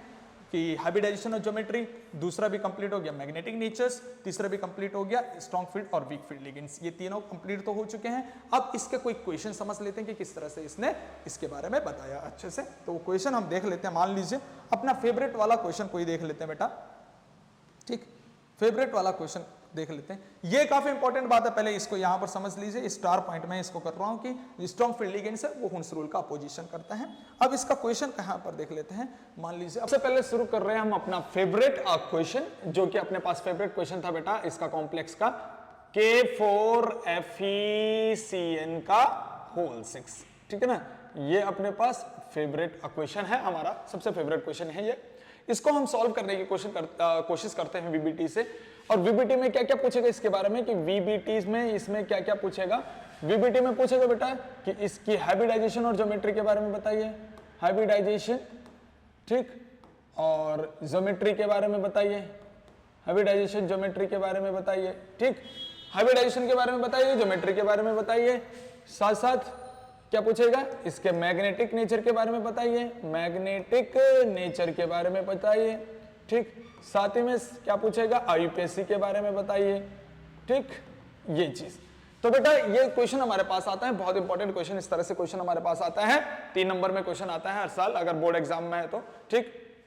और बाकी उसके अलावा कोई भी कॉम्पिटिटिव एग्जाम में है तो इस तरह से क्वेश्चन हमारे पास आता है। अब इस क्वेश्चन को करना कैसे, हमने यहां पर ध्यान से सुनना कि हम यहां पर अगर इस क्वेश्चन को वीबीटी से सॉल्व कर रहे हैं, यानी कि हाइब्रिडाइजेशन ज्योमेट्री मैग्नेटिक नेचर के बारे में अगर यहां पर बता रहे हैं, तो किस तरह से करना है इसको। सबसे पहले हमने इसको सेंट्रल मेटल एटम को उठाना है। बेटा इन क्वेश्चन को करने के लिए हमारे पास 3 स्टेप मैकेनिज्म के हिसाब से हमने चलना है, यानी 3 स्टेप हमने करने हैं यहां पर। इसमें क्या करना है, हमने इसको 3 स्टेप में कंप्लीट करना है। किस में करना है, 3 स्टेप्स में कंप्लीट करना है। वो 3 स्टेप कौन कौन सा होगा। सबसे पहले हमारे पास जो स्टेप होगा कि हमने जनरल इलेक्ट्रॉनिक कॉन्फ़िगरेशन लिखनी है सेंट्रल मेटल एटम की। यानी सबसे पहले अपने पास क्या है बेटा, general electronic configuration of central metal atom CMA की, ठीक है ना। जनरल इलेक्ट्रॉनिक कॉन्फ़िगरेशन किसकी है, सेंट्रल मेटल एटम CMA। तो यहां पर देखना है, यहां पर सेंट्रल मेटल एटम कौन सा है, आयरन। अगर आयरन की मैं बात करता हूं तो आयरन पे एटॉमिक नंबर कितना होता है बेटा, 26। अच्छा, इसकी जनरल इलेक्ट्रॉनिक कॉन्फ़िगरेशन क्या होगी, सबसे पहले आर्गन इस तरह से आएगा, ठीक है। आर्गन पे 18 इलेक्ट्रॉन्स होते हैं, हमें 26 भरने हैं। 18 के बाद इस तरह से आर्गन अगर मैं बात करूं तो ये आएगा 3d6 और लास्ट में आएगा इस तरह से 4s2। तो ये अपने पास इसका जनरल इलेक्ट्रॉनिक कॉन्फ़िगरेशन होता है। ये हमें बहुत अच्छे से आता है, हमने डी एंड एफ ब्लॉक में भी अच्छे से पढ़ रखा है, ठीक है ना। ये हमारे पास इसका जनरल इलेक्ट्रॉनिक कॉन्फ़िगरेशन आ गया किसका, आयरन का 3d6 4s2। अब यहां पर अगर मैं बात करता हूं 3d6 4s2, तो इसकी हम बनाते हैं ये जनरल इलेक्ट्रॉनिक कॉन्फ़िगरेशन में ये डी और एस की क्या बनाते हैं, ये 3d और 4s की हम क्या बनाते हैं, यहां पर ग्राउंड स्टेट बनाते हैं बेटा। ये एटॉमिक ऑर्बिटल का ग्राउंड स्टेट दिखाते हैं। तो मैं यहां पर लिख रहा हूं GS का मतलब है ग्राउंड स्टेट। तो ग्राउंड स्टेट में क्या है, हमने सबसे पहले बनाए ये 3d इस तरह से। 3d के कितने ऑर्बिटल होंगे, 5, इस तरह से 5 ऑर्बिटल, ठीक है। ये 5 डब्बे बन गए 3d के। और ऐसे ही 4s अपने पास एक डब्बा होता है, यानी कि एक ऑर्बिटल होती है 4s इस तरह से, ठीक। अब अगर मैं यहां पर 3d में दिखाऊं कितने इलेक्ट्रॉन्स हैं, 6 इलेक्ट्रॉन्स, यानी कि 1 2 3 4 5 6, यानी हुन्स रूल के अकॉर्डिंग हमने इस तरह से यहां पर क्या भर दिया, 6 इलेक्ट्रॉन्स। और 4s में 2 इलेक्ट्रॉन, तो इस तरह से यहां पर 4s में भी हमने 2 इलेक्ट्रॉन्स भर दिए। तो ये होगी इसकी ग्राउंड स्टेट। क्या होगी बेटा, इसकी ग्राउंड स्टेट। GS मतलब ग्राउंड स्टेट, ठीक। उसके बाद अगर बात करें स्टेप सेकंड, ये पहला स्टेप है, ये स्टेप फर्स्ट, ठीक है ना। स्टेप फर्स्ट स्टेप है ये वाला, ये फर्स्ट स्टेप है। अब अगर मैं बात करता हूं स्टेप सेकंड की अगर बात करते हैं, सेकंड स्टेप में क्या होगा कि ऑक्सीडेशन स्टेट हमें निकालना पड़ेगा सेंट्रल मेटल एटम का। ये तो इसकी जनरल इलेक्ट्रॉनिक कॉन्फ़िगरेशन में हमने इसका करा ग्राउंड स्टेट। अब अगर हम बात करते हैं सेकंड स्टेप की, तो सेकंड स्टेप में हमें इस सेंट्रल मेटल एटम का क्या निकालना पड़ेगा, ऑक्सीडेशन स्टेट। तो मैं यहां पर लिख रहा हूं oxidation state of central metal atom. और सारे बच्चों को यह पता है कि ऑक्सीडेशन स्टेट किस तरह से निकाली जाती है, और यहां पर Fe की ऑक्सीडेशन स्टेट क्या आ रही है। मैंने पहले वाले लेक्चर में, प्रीवियस लेक्चर में इसके बारे में बताया था, ऑक्सीडेशन स्टेट के बारे में और कोऑर्डिनेशन नंबर के बारे में। तो अगर मैं बात करता हूं यहां पर ऑक्सीडेशन स्टेट कितनी आ रही है Fe की, तो Fe की ऑक्सीडेशन स्टेट आएगी बेटा यहां पर कितनी, +2 ऑक्सीडेशन स्टेट आएगी, ठीक है ना। तो अगर मैं बात कर रहा हूं तो यहां पर Fe किस ऑक्सीडेशन स्टेट में है, Fe+2 में, ठीक है ना। तो +2 ऑक्सीडेशन स्टेट में अगर Fe है, यानी Fe किस में है, +2 ऑक्सीडेशन। +2 का मतलब है इसने 2 इलेक्ट्रॉन को छोड़ दिया, लॉस ऑफ इलेक्ट्रॉन कर दिया है 2। और एक बात ध्यान रखना बेटा, यानी कि अगर यहाँ पर 3d6 है और 4s2 है, तो सबसे पहले इलेक्ट्रॉन किस तरह से किसके जाते हैं, s के जाते हैं। जो बाहर वाली शेल होती है उसके सबसे पहले इलेक्ट्रॉन जाते हैं। जैसे ये थर्ड सेल है और ये फोर्थ सेल है, ये थर्ड सेल अंदर है और फोर्थ सेल बाहर है, तो सबसे पहले इलेक्ट्रॉन किसके जाएंगे, बाहर वाली सेल के इलेक्ट्रॉन जाते हैं। तो इस बाहर वाली सेल के सबसे पहले इलेक्ट्रॉन यहां पर जाएंगे। तो अगर मैं बोल रहा हूं यहां पर Fe2+, का मतलब 2 इलेक्ट्रॉन जा रहे हैं, और 2 इलेक्ट्रॉन किसके, सबसे बाहर कौन सा, s, तो यहीं से 2 इलेक्ट्रॉन चलेगा, यानी 4s से 2 इलेक्ट्रॉन चलेगा और 4s वाला जो ऑर्बिटल है वो हो गया 0। अब इसका इलेक्ट्रॉनिक कॉन्फ़िगरेशन अगर मैं बताता हूं तो इलेक्ट्रॉनिक कॉन्फ़िगरेशन किस तरह से हो जाएगा भाई, 3d पे तो वो 6 इलेक्ट्रॉन से रहेंगे, 3d पे तो वो 6 रहेंगे ही रहेंगे, और यहां पर क्या हो गया, 4s से 2 इलेक्ट्रॉन चलेंगे, तो 4s पे क्या हो गया बेटा, 0। तो ये इसका ऑक्सीडेशन स्टेट में इलेक्ट्रॉनिक कॉन्फ़िगरेशन आया। तो जब ऑक्सीडेशन स्टेट में इलेक्ट्रॉनिक कॉन्फ़िगरेशन आया, ऑक्सीडेशन स्टेट मतलब जितनी ऑक्सीडेशन स्टेट होगी, ठीक, जितनी ऑक्सीडेशन स्टेट होगी उतना इलेक्ट्रॉन चलेगा। इतना कहने का मतलब है कि अगर +2 ऑक्सीडेशन स्टेट है, इसका मतलब 2 इलेक्ट्रॉन चले गया, 2 इलेक्ट्रॉन एक्साइट होकर चले गया। तो एक्साइटेशन पे इलेक्ट्रॉन चले गए, एक्साइट होकर इलेक्ट्रॉन चले गए, तो उस स्टेट को हम कहते हैं एक्साइटेड स्टेट, यानी ES। ये अपने पास ग्राउंड स्टेट होगा बेटा, अपने पास स्टेप नंबर 1 में ग्राउंड स्टेट, स्टेप नंबर 2 में अपने पास जो स्टेट होगी वो होगी एक्साइटेड स्टेट। एक्साइटेड स्टेट मतलब इलेक्ट्रॉन एक्साइट होकर निकल गए, तब जाके उसकी ऑक्सीडेशन स्टेट हमारे पास आई है।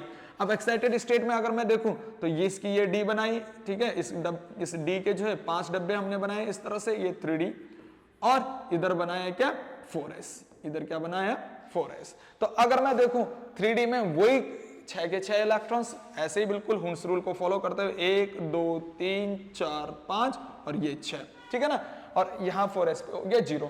तो ये हमने दिखा दिया एक्साइटेड स्टेट। नेक्स्ट अगर मैं बात करता हूं एक्साइटेड स्टेट, यानी कि 2 स्टेप अपने पास कंप्लीट हो गया एक्साइटेड स्टेट्स के रिगार्डिंग, ये सारी चीजें। अब अपने पास जो लास्ट स्टेप है, स्टेप नंबर 3, उसको भी हमने ध्यान से यहां पर करना है बेटा। स्टेप नंबर 3 में क्या होता है, यहां पर हमें दिखाना पड़ता है क्या, कि लिगेंड्स कौन सा है इसके साथ, है ना, ये काफी इंपॉर्टेंट है, यहीं से डिसाइड हो जाता है अपने पास कि हाइब्रिडाइजेशन क्या आने वाली है, ठीक है ना। तो अगर मैं यहां पर नेक्स्ट बोलता हूं कि यहां पर लिगेंड्स क्या है, लिगेंड्स नेचर, लिगेंड्स नेचर अगर मैं देखता हूं कि यहां पर लिगेंड्स का नेचर क्या है, तो पहले मैं यहां पर ये देख लूं कि यहां पर लिगेंड्स क्या है इस कॉम्प्लेक्स के अंदर। इस कॉम्प्लेक्स के अंदर लिगेंड्स है बेटा साइनाइड, यानी कि CN, मोनोडेंटल लिगेंड्स, और मोनोडेंटल लिगेंड्स में भी किस क्या है, ये स्ट्रॉन्ग फील्ड लिगेंड्स है। क्या है ये, स्ट्रॉन्ग फील्ड लिगेंड्स। जैसे मैंने यहां पर बताया कि ये साइनाइड है, और साइनाइड क्या होता है, स्ट्रॉन्ग फील्ड लिगेंड्स होता है। और स्ट्रॉन्ग फील्ड लिगेंड्स क्या करते हैं बेटा, बैक बॉन्डिंग करते हैं, यानी कि बैक पेयरिंग करते हैं किसका, इलेक्ट्रॉन्स का, इलेक्ट्रॉन्स का बैक बॉन्डिंग करवा देते हैं, यानी बैक पेयरिंग करवा देते हैं। किस तरह से हम यहां पर बात कर रहे हैं कि अगर मैं बोलूं यहां पर अपने पास लिगेंड्स क्या है बेटा, साइनाइड है, और साइनाइड क्या है बेटा, स्ट्रॉन्ग फील्ड लिगेंड्स है। क्या है, स्ट्रॉन्ग फील्ड लिगेंड्स, SFL है ये, क्या है ये, SFL, स्ट्रॉन्ग फील्ड लिगेंड्स। अब ये स्ट्रॉन्ग फील्ड लिगेंड्स है, तो ये क्या करवाएगा, show back bonding of electrons, so BB बोले तो बैक बॉन्डिंग, अच्छा बैक बॉन्डिंग भी बोल सकते हो, BP भी बोल सकते हो, बैक पेयरिंग, ठीक है ना, यानी कि सो बैक बॉन्डिंग या फिर बैक पेयरिंग ऑफ इलेक्ट्रॉन्स। ये इलेक्ट्रॉन्स का क्या करवा देगा, बैक बॉन्डिंग करवा देगा या फिर बैक पेयरिंग करवा देगा। किस तरह से बैक बॉन्डिंग और किस तरह से बैक पेयरिंग करवाएगा, कि जैसे अपने पास यहां पर क्या है, ये 3d6 है ना बेटा, 3d6। अब ये 3d6 तो रहेगा, ये 3d6 तो रहेगा, लेकिन वो किस तरह से रहने वाला है कि अब अगर मैं यहां पर बात कर रहा हूं, ध्यान से सुनना, ये अपने पास है d ऑर्बिटल, और ये d ऑर्बिटल के ये है 5 डब्बे, ये 3d, ठीक है ना बेटा, ठीक, और ये इसके बाहर 4s0, इस तरह से ध्यान से सुनना, ये 4s0। अगर मुझे यहां पर 3d6 जैसे यहां पर दिखा रखे हुन्स रूल को फॉलो करते हुए है, अब मैंने लिगेंड्स का नेचर लिख दिया। तीसरे स्टेप में लिगेंड्स का नेचर स्ट्रॉन्ग फील्ड लिगेंड्स है, और स्ट्रॉन्ग फील्ड लिगेंड्स क्या करवाता है, बैक बॉन्डिंग करवाता है, बैक पेयरिंग करवाता है इलेक्ट्रॉन्स का।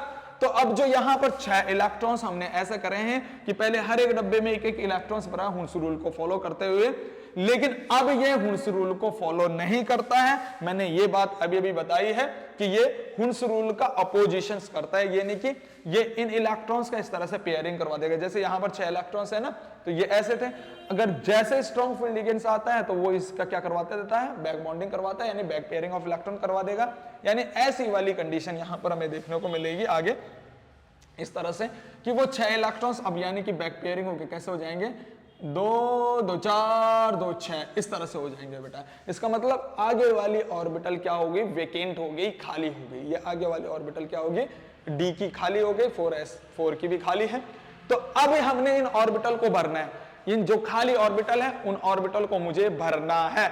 अब उन ऑर्बिटल को मैं कैसे भरूंगा, इन ऑर्बिटल को भरा जाता है कोऑर्डिनेशन नंबर से। तो यहां पर ध्यान सुनना, कोऑर्डिनेशन नंबर कितना है इसका, कोऑर्डिनेशन नंबर है यहां पर 6, कोऑर्डिनेशन बॉन्ड बन रहे हैं 6, जितने कोऑर्डिनेशन बॉन्ड बनते हैं वही कोऑर्डिनेशन नंबर होता है। तो यहां पर यहां पर ये मोनोडेंटल लिगेंड्स है और एक मोनोडेंटल लिगेंड्स एक बॉन्ड बनाता है, तो 6 मोनोडेंटल लिगेंड्स कितने बनाएंगे, 6 बॉन्ड बनाएंगे। इसका मतलब इसका कोऑर्डिनेशन नंबर 6 है।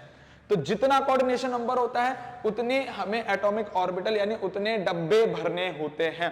तो अब अगर मैं यहां पर 6 डब्बे भरने की कोशिश करता हूं तो 6 डब्बे कैसे भरूंगा।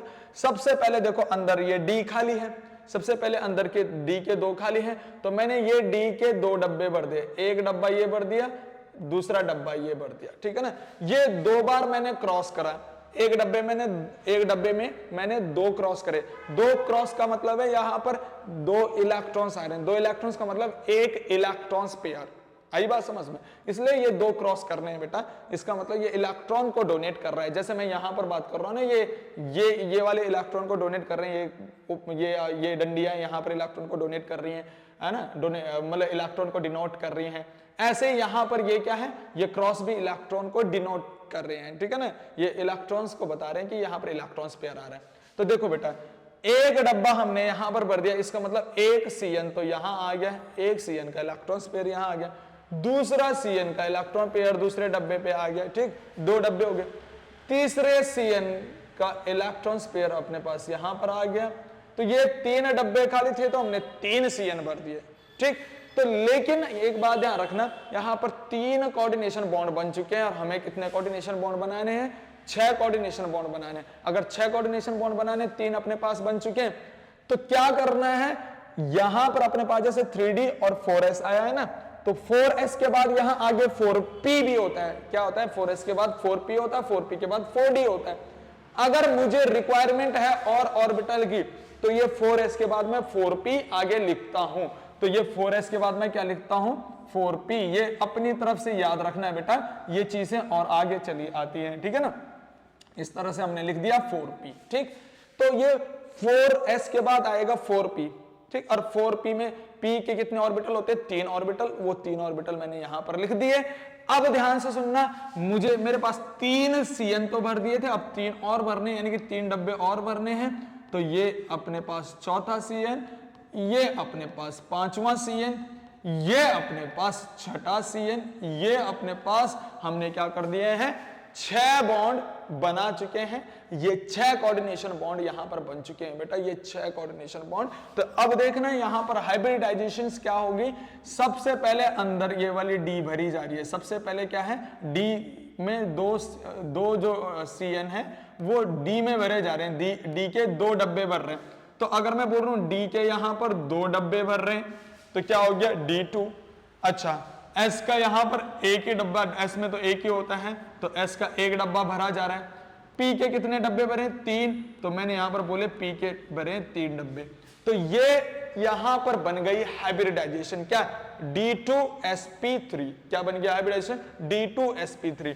तो ये अपने पास क्या बन गई बेटा, इसकी ये हाइब्रिडाइजेशन बन गई। मैं यहां पर लिख देता हूं कि HD बोले तो हाइब्रिडाइजेशन बन गई D2sp3। अब हमने एक बात याद रखनी है, अगर ये हाइब्रिडाइजेशन अपने पास D2sp3 बन गई, यानी कि कुछ इस तरह से वाली हाइब्रिडाइजेशन अपने पास बन गई कि पहले अंदर वाली डी यूज हो रही है D2sp3, तो उस अगर अंदर वाली डी यूज होगी तो मैं उसको क्या कहूंगा, इनर ऑर्बिटल कॉम्प्लेक्स, या फिर लो बेटा इनर ऑर्बिटल कॉम्प्लेक्स या लो स्पिन कॉम्प्लेक्स, और ज्योमेट्री का नाम हो जाएगा ऑक्टाहेड्रल ज्योमेट्री। इस तरह से ज्योमेट्री बन जाएगी। तो हम आगे बात कर रहे हैं कि यहां पर ये अंदर वाली डी अगर यूज हो रही है, ये इनर वाली डी यूज हो रही है, तो इसको मैं क्या कह सकता हूं, inner orbital complex, very very important, inner orbital complex, ठीक। या फिर हम क्या कह सकते हैं इसको, इनर ऑर्बिटल के साथ साथ लो स्पिन कॉम्प्लेक्स, क्या कह सकते हैं बेटा, लो spin complex, very very important, very very important. तो ये अपने पास इनर ऑर्बिटल कॉम्प्लेक्स हो गया या फिर लो स्पिन कॉम्प्लेक्स हो गया।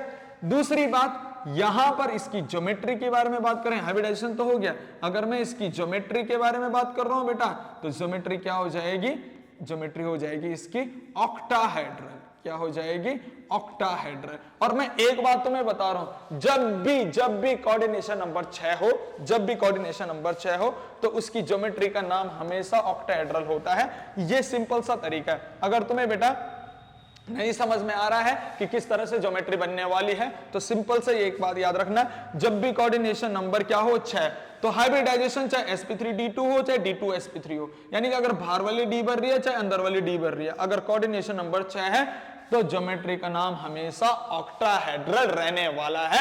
यह बात अपने दिमाग में बिठा देना। तो जैसे मैंने इस क्वेश्चन में भी देखा था, इस क्वेश्चन में मेरे पास क्या था कि भाई लिगेंड्स अपने पास थे, 6 लिगेंड्स थे, 6 लिगेंड्स थे अपने पास, ठीक, और मोनोडेंटल लिगेंड्स थे 6 के 6, तो यहां पर 6 कोऑर्डिनेशन बॉन्ड बन रहे थे, इसका मतलब इसका कोऑर्डिनेशन नंबर क्या था, 6। जैसे मुझे पता चला इसका कोऑर्डिनेशन नंबर 6 है, तो मेरे दिमाग में क्लिक कर जाएगा कि जिस भी कंपाउंड का कोऑर्डिनेशन नंबर 6 होगा उसकी ज्योमेट्री सीधा ऑक्टाहेड्रल होगी। लेकिन ऑक्टाहेड्रल में हाइब्रिडाइजेशन क्या होगी, उसके लिए मुझे यह करना पड़ेगा, हाइब्रिडाइजेशन या तो D2 वाली अंदर होगी या फिर D2 वाली बाहर होगी, 2 हाइब्रिडाइजेशन होती है वहां पर, लेकिन ज्योमेट्री तो हमेशा ऑक्टाहेड्रल होती है। तो सिंपल से मतलब है कि ज्योमेट्री तो मेरे को क्लिक कर जाएगा माइंड में कि क्या है भाई, ज्योमेट्री ऑक्टाहेड्रल है, बशर्ते मैं इतना डिसाइड करना है अब कि हाइब्रिडाइजेशन कौन सा वाला है, ठीक है ना बेटा। तो ये अपने पास आ गया ज्योमेट्री ऑक्टाहेड्रल। जैसे तुम यहां पर ज्योमेट्री ऑक्टाहेड्रल लिखते हो ना बेटा, वैसे इसके साथ इसकी ज्योमेट्री भी बना देनी है। जब तुम इसकी ज्योमेट्री बनाते हो तो ज्योमेट्री इस तरह से बॉक्स में बनती है। ज्योमेट्री को किस में बनाना है, इस तरह से बॉक्स में बनाना है, ठीक, बॉक्स में बनाओगे। जब इस बॉक्स को तुम बनाओगे, बॉक्स का मतलब है ये कोऑर्डिनेशन स्फीयर, ठीक है, बॉक्स का मतलब ये कोऑर्डिनेशन स्फीयर। अब अगर यहां से तुम इस काउंटर आयन को हटाते हो, यहां से मतलब इस K4 को हटाते हो, 4 पॉजिटिव को हटाते हो, इस डब्बे पे आएगा 4 नेगेटिव। तो वैसे इस डब्बे पे भी यहां पर लिख देना है 4 नेगेटिव, वेरी वेरी इंपॉर्टेंट, ठीक है। जैसे यहां पर हम यहां पर इसका ज्योमेट्री बनाते हैं, यानी कि इसका ज्योमेट्री का स्ट्रक्चर बनाते हैं, तो हमने सबसे पहले इस कॉम्प्लेक्स का, यानी कि ये डब्बा, ये कोऑर्डिनेशन कॉम्प्लेक्स वाला डब्बा बना देना है। उसके ऊपर चार्ज लिख देना, अगर चार्ज आ रहा है काउंटर आयन को हटा के, या फिर अगर पहले से कोई चार्ज है तो वो लिख देना। अगर चार्ज नहीं है, डब्बे के ऊपर कोई चार्ज नहीं है, तो लिखने की जरूरत नहीं, सीधा डब्बा बना दो बस, ठीक है। यहां पर इसमें चार्ज आ गया 4 नेगेटिव चार्ज। अब अगर मैं यहां पर सेंट्रल मेटल एटम बनाऊं, तो सेंट्रल मेटल एटम कौन सा है अपने पास, Fe। अब इसके साथ मुझे 6 कोऑर्डिनेशन बॉन्ड बनाने हैं। ये ऊपर नीचे वाले बन गए एक्सियल बॉन्ड, और ये बन ऊपर नीचे वाले एक्सियल बॉन्ड बन गए, और ये बन गए, ये साइड वाले बन गए क्या, इक्वेटोरियल बॉन्ड, इस तरह से बेटा, ठीक है, ये बन चुके। और ये बन गया इसका लिगेंड्स क्या है, Cn। तो ये 6 के 6 Cn मैंने यहां पर लगा दिए, ठीक है, ये 6 Cn मैं यहां पर लगा देता हूं इस तरह से, ठीक। तो ये इसका स्ट्रक्चर बन चुका है। अब इसके इक्वेटोरियल प्लेन को तुम जोड़ दीजिए आपस में, और ऐसे एक्सियल प्लेन को भी इक्वेटोरियल प्लेन के साथ जोड़ दो, ठीक, इस तरह से, ये पूरा का पूरा ऐसे, इस वाले को भी जोड़ दो ऐसे, ठीक, ऐसे। तो ये जो स्ट्रक्चर अपने पास बन जाएगी, ये पूरी की पूरी क्या बन, ऑक्टाहेड्रल स्ट्रक्चर बन जाएगी, ठीक है ना। ये ऑक्टाहेड्रल स्ट्रक्चर हमने बना के भी दिखा दिए है, ठीक है। तो इस तरह से इसका हमने ज्योमेट्री का नाम भी बता दिया, इसकी ज्योमेट्री का स्ट्रक्चर भी हमने बना दिया। अब हमारे पास देखना, हमने इसकी हाइब्रिडाइजेशन निकाल दी, इसकी ज्योमेट्री बता दी। अब इसका बताना है क्या, मैग्नेटिक नेचर। अगर मैं इसकी मैग्नेटिक नेचर की बात करता हूं बेटा, मैग्नेटिक नेचर, ठीक है, मैग्नेटिक नेचर, तो वो मैग्नेटिक नेचर हम किस में देखेंगे, थर्ड स्टेप। हम अगर थर्ड स्टेप को देखें, यानी स्टेप नंबर 3 को देखें, लास्ट वाले स्टेप को देखें, तो वहां पर उसकी डी में देखना है क्या वहां इलेक्ट्रॉन्स बच रहा है, अनपेयर्ड इलेक्ट्रॉन्स। अगर मैं यहां पर देखूं इसकी डी में, तो यहां पर अनपेयर्ड इलेक्ट्रॉन्स है ही नहीं, सारे के सारे इलेक्ट्रॉन्स पेयर्ड हैं। देखो ये भी पेयर्ड, ये भी पेयर्ड, ये भी पेयर्ड, तो यहां पर अनपेयर्ड इलेक्ट्रॉन्स है ही नहीं, अनपेयर्ड इलेक्ट्रॉन्स बच ही नहीं रहा है। तो मैं बोलूंगा यहां पर अनपेयर्ड इलेक्ट्रॉन्स की वैल्यू कितनी है बेटा, 0, यानी कि एक भी अनपेयर्ड इलेक्ट्रॉन्स नहीं है। अगर एक भी अनपेयर्ड इलेक्ट्रॉन्स नहीं है तो इसका मैग्नेटिक नेचर क्या हो जाएगा, इसका डायामैग्नेटिक नेचर हो जाता है, ठीक है ना। इसका मैग्नेटिक नेचर क्या हो जाएगा, डायामैग्नेटिक। ये हमें काफी इंपॉर्टेंट समझ में आता है। मैंने यहां पर भी बता रखा है मैग्नेटिक नेचर के बारे में कि अपने पास ये चीजें याद रखनी है अच्छे से बेटा, ठीक है ना, कि जहां पर ये चीजें अपने पास बन जाए तो वो मैग्नेटिक नेचर के बारे में भी अपने पास दिखाया जाता है, ठीक। जैसे अपने पास हमने बात करी इसमें, ठीक, ये चीज, तो यहां पर देखना ये अगर हमारे पास पैरामैग्नेटिक नेचर का होगा तो इसका मतलब अनपेयर्ड इलेक्ट्रॉन कुछ ना कुछ होगा, ठीक। अगर डायमैग्नेटिक नेचर का होगा तो अनपेयर्ड इलेक्ट्रॉन्स क्या हो जाएंगे, 0। तो वही चीज हमें यहां पर इस क्वेश्चन में भी देखने को मिल रहा था, वही चीज हमें क्वेश्चन में भी देखने को मिल रहा था कि यहां पर अनपेयर्ड इलेक्ट्रॉन्स क्या है, 0। तो अनपेयर्ड इलेक्ट्रॉन 0, तो इसका मैग्नेटिक नेचर क्या हो जाएगा बेटा, डायमैग्नेटिक नेचर का हो जाएगा, ठीक। अब ये भी हमारे पास मैग्नेटिक नेचर भी कंप्लीट हो गया। अच्छा, मैग्नेटिक नेचर के साथ साथ इसका मैग्नेटिक मूवमेंट भी अगर मैं यहां पर लिखता हूं, जैसे हमने डीएनएफ वाले में चैप्टर में पढ़ा है मैग्नेटिक मूवमेंट, तो मैग्नेटिक मूवमेंट का फॉर्मूला जो होता है, मैग्नेटिक मूवमेंट को मैं किससे रिप्रेजेंट करता हूं, म्यू से। मैग्नेटिक मूवमेंट का फॉर्मूला होता है √n+2 bm, यानी कि बोर मैग्नेट्रॉन। तो अब एक बात ध्यान सुनना, n की वैल्यू यहां पर क्या है, 0, तो मैग्नेटिक मूवमेंट भी क्या हो जाएगा, इसका 0 हो जाएगा, ठीक है ना बेटा, अगर इस फॉर्मूले में रखते हो, ठीक। नेक्स्ट अगर मैं बात करता हूं आईपीएससी, तो आईपीएससी में इसका नाम हमने लिख भी रखा है इससे पहले वाले लेक्चर में, ये लेक्चर नंबर 6 है और लेक्चर नंबर 5 में मैंने तुम्हें आईपीएससी के बारे में डिटेल में बता रखा है। इसकी आईपीएससी तुम्हें आती है तो आईपीएससी तुम्हें खुद से लिखनी है, ठीक है बेटा। तो इस तरह से इसके क्वेश्चन हमारे पास आते हैं, इस तरह से हमें इसके क्वेश्चन करने हैं, और भी हम इसके ढेर सारे क्वेश्चन करेंगे, इसमें कुछ एक्सेप्शन भी है, उनको भी करेंगे आगे। पहले इतना छाप लीजिए बेटा, छाप लिया बेटा। अब हम नेक्स्ट कंपाउंड की तरफ चलते हैं, नेक्स्ट कॉम्प्लेक्स को भी हम देख लेते हैं कि किस तरह से उनकी भी हमें ये चीजें हाइब्रिडाइजेशन वगैरह निकालनी है। तो नेक्स्ट बढ़ते हैं बेटा।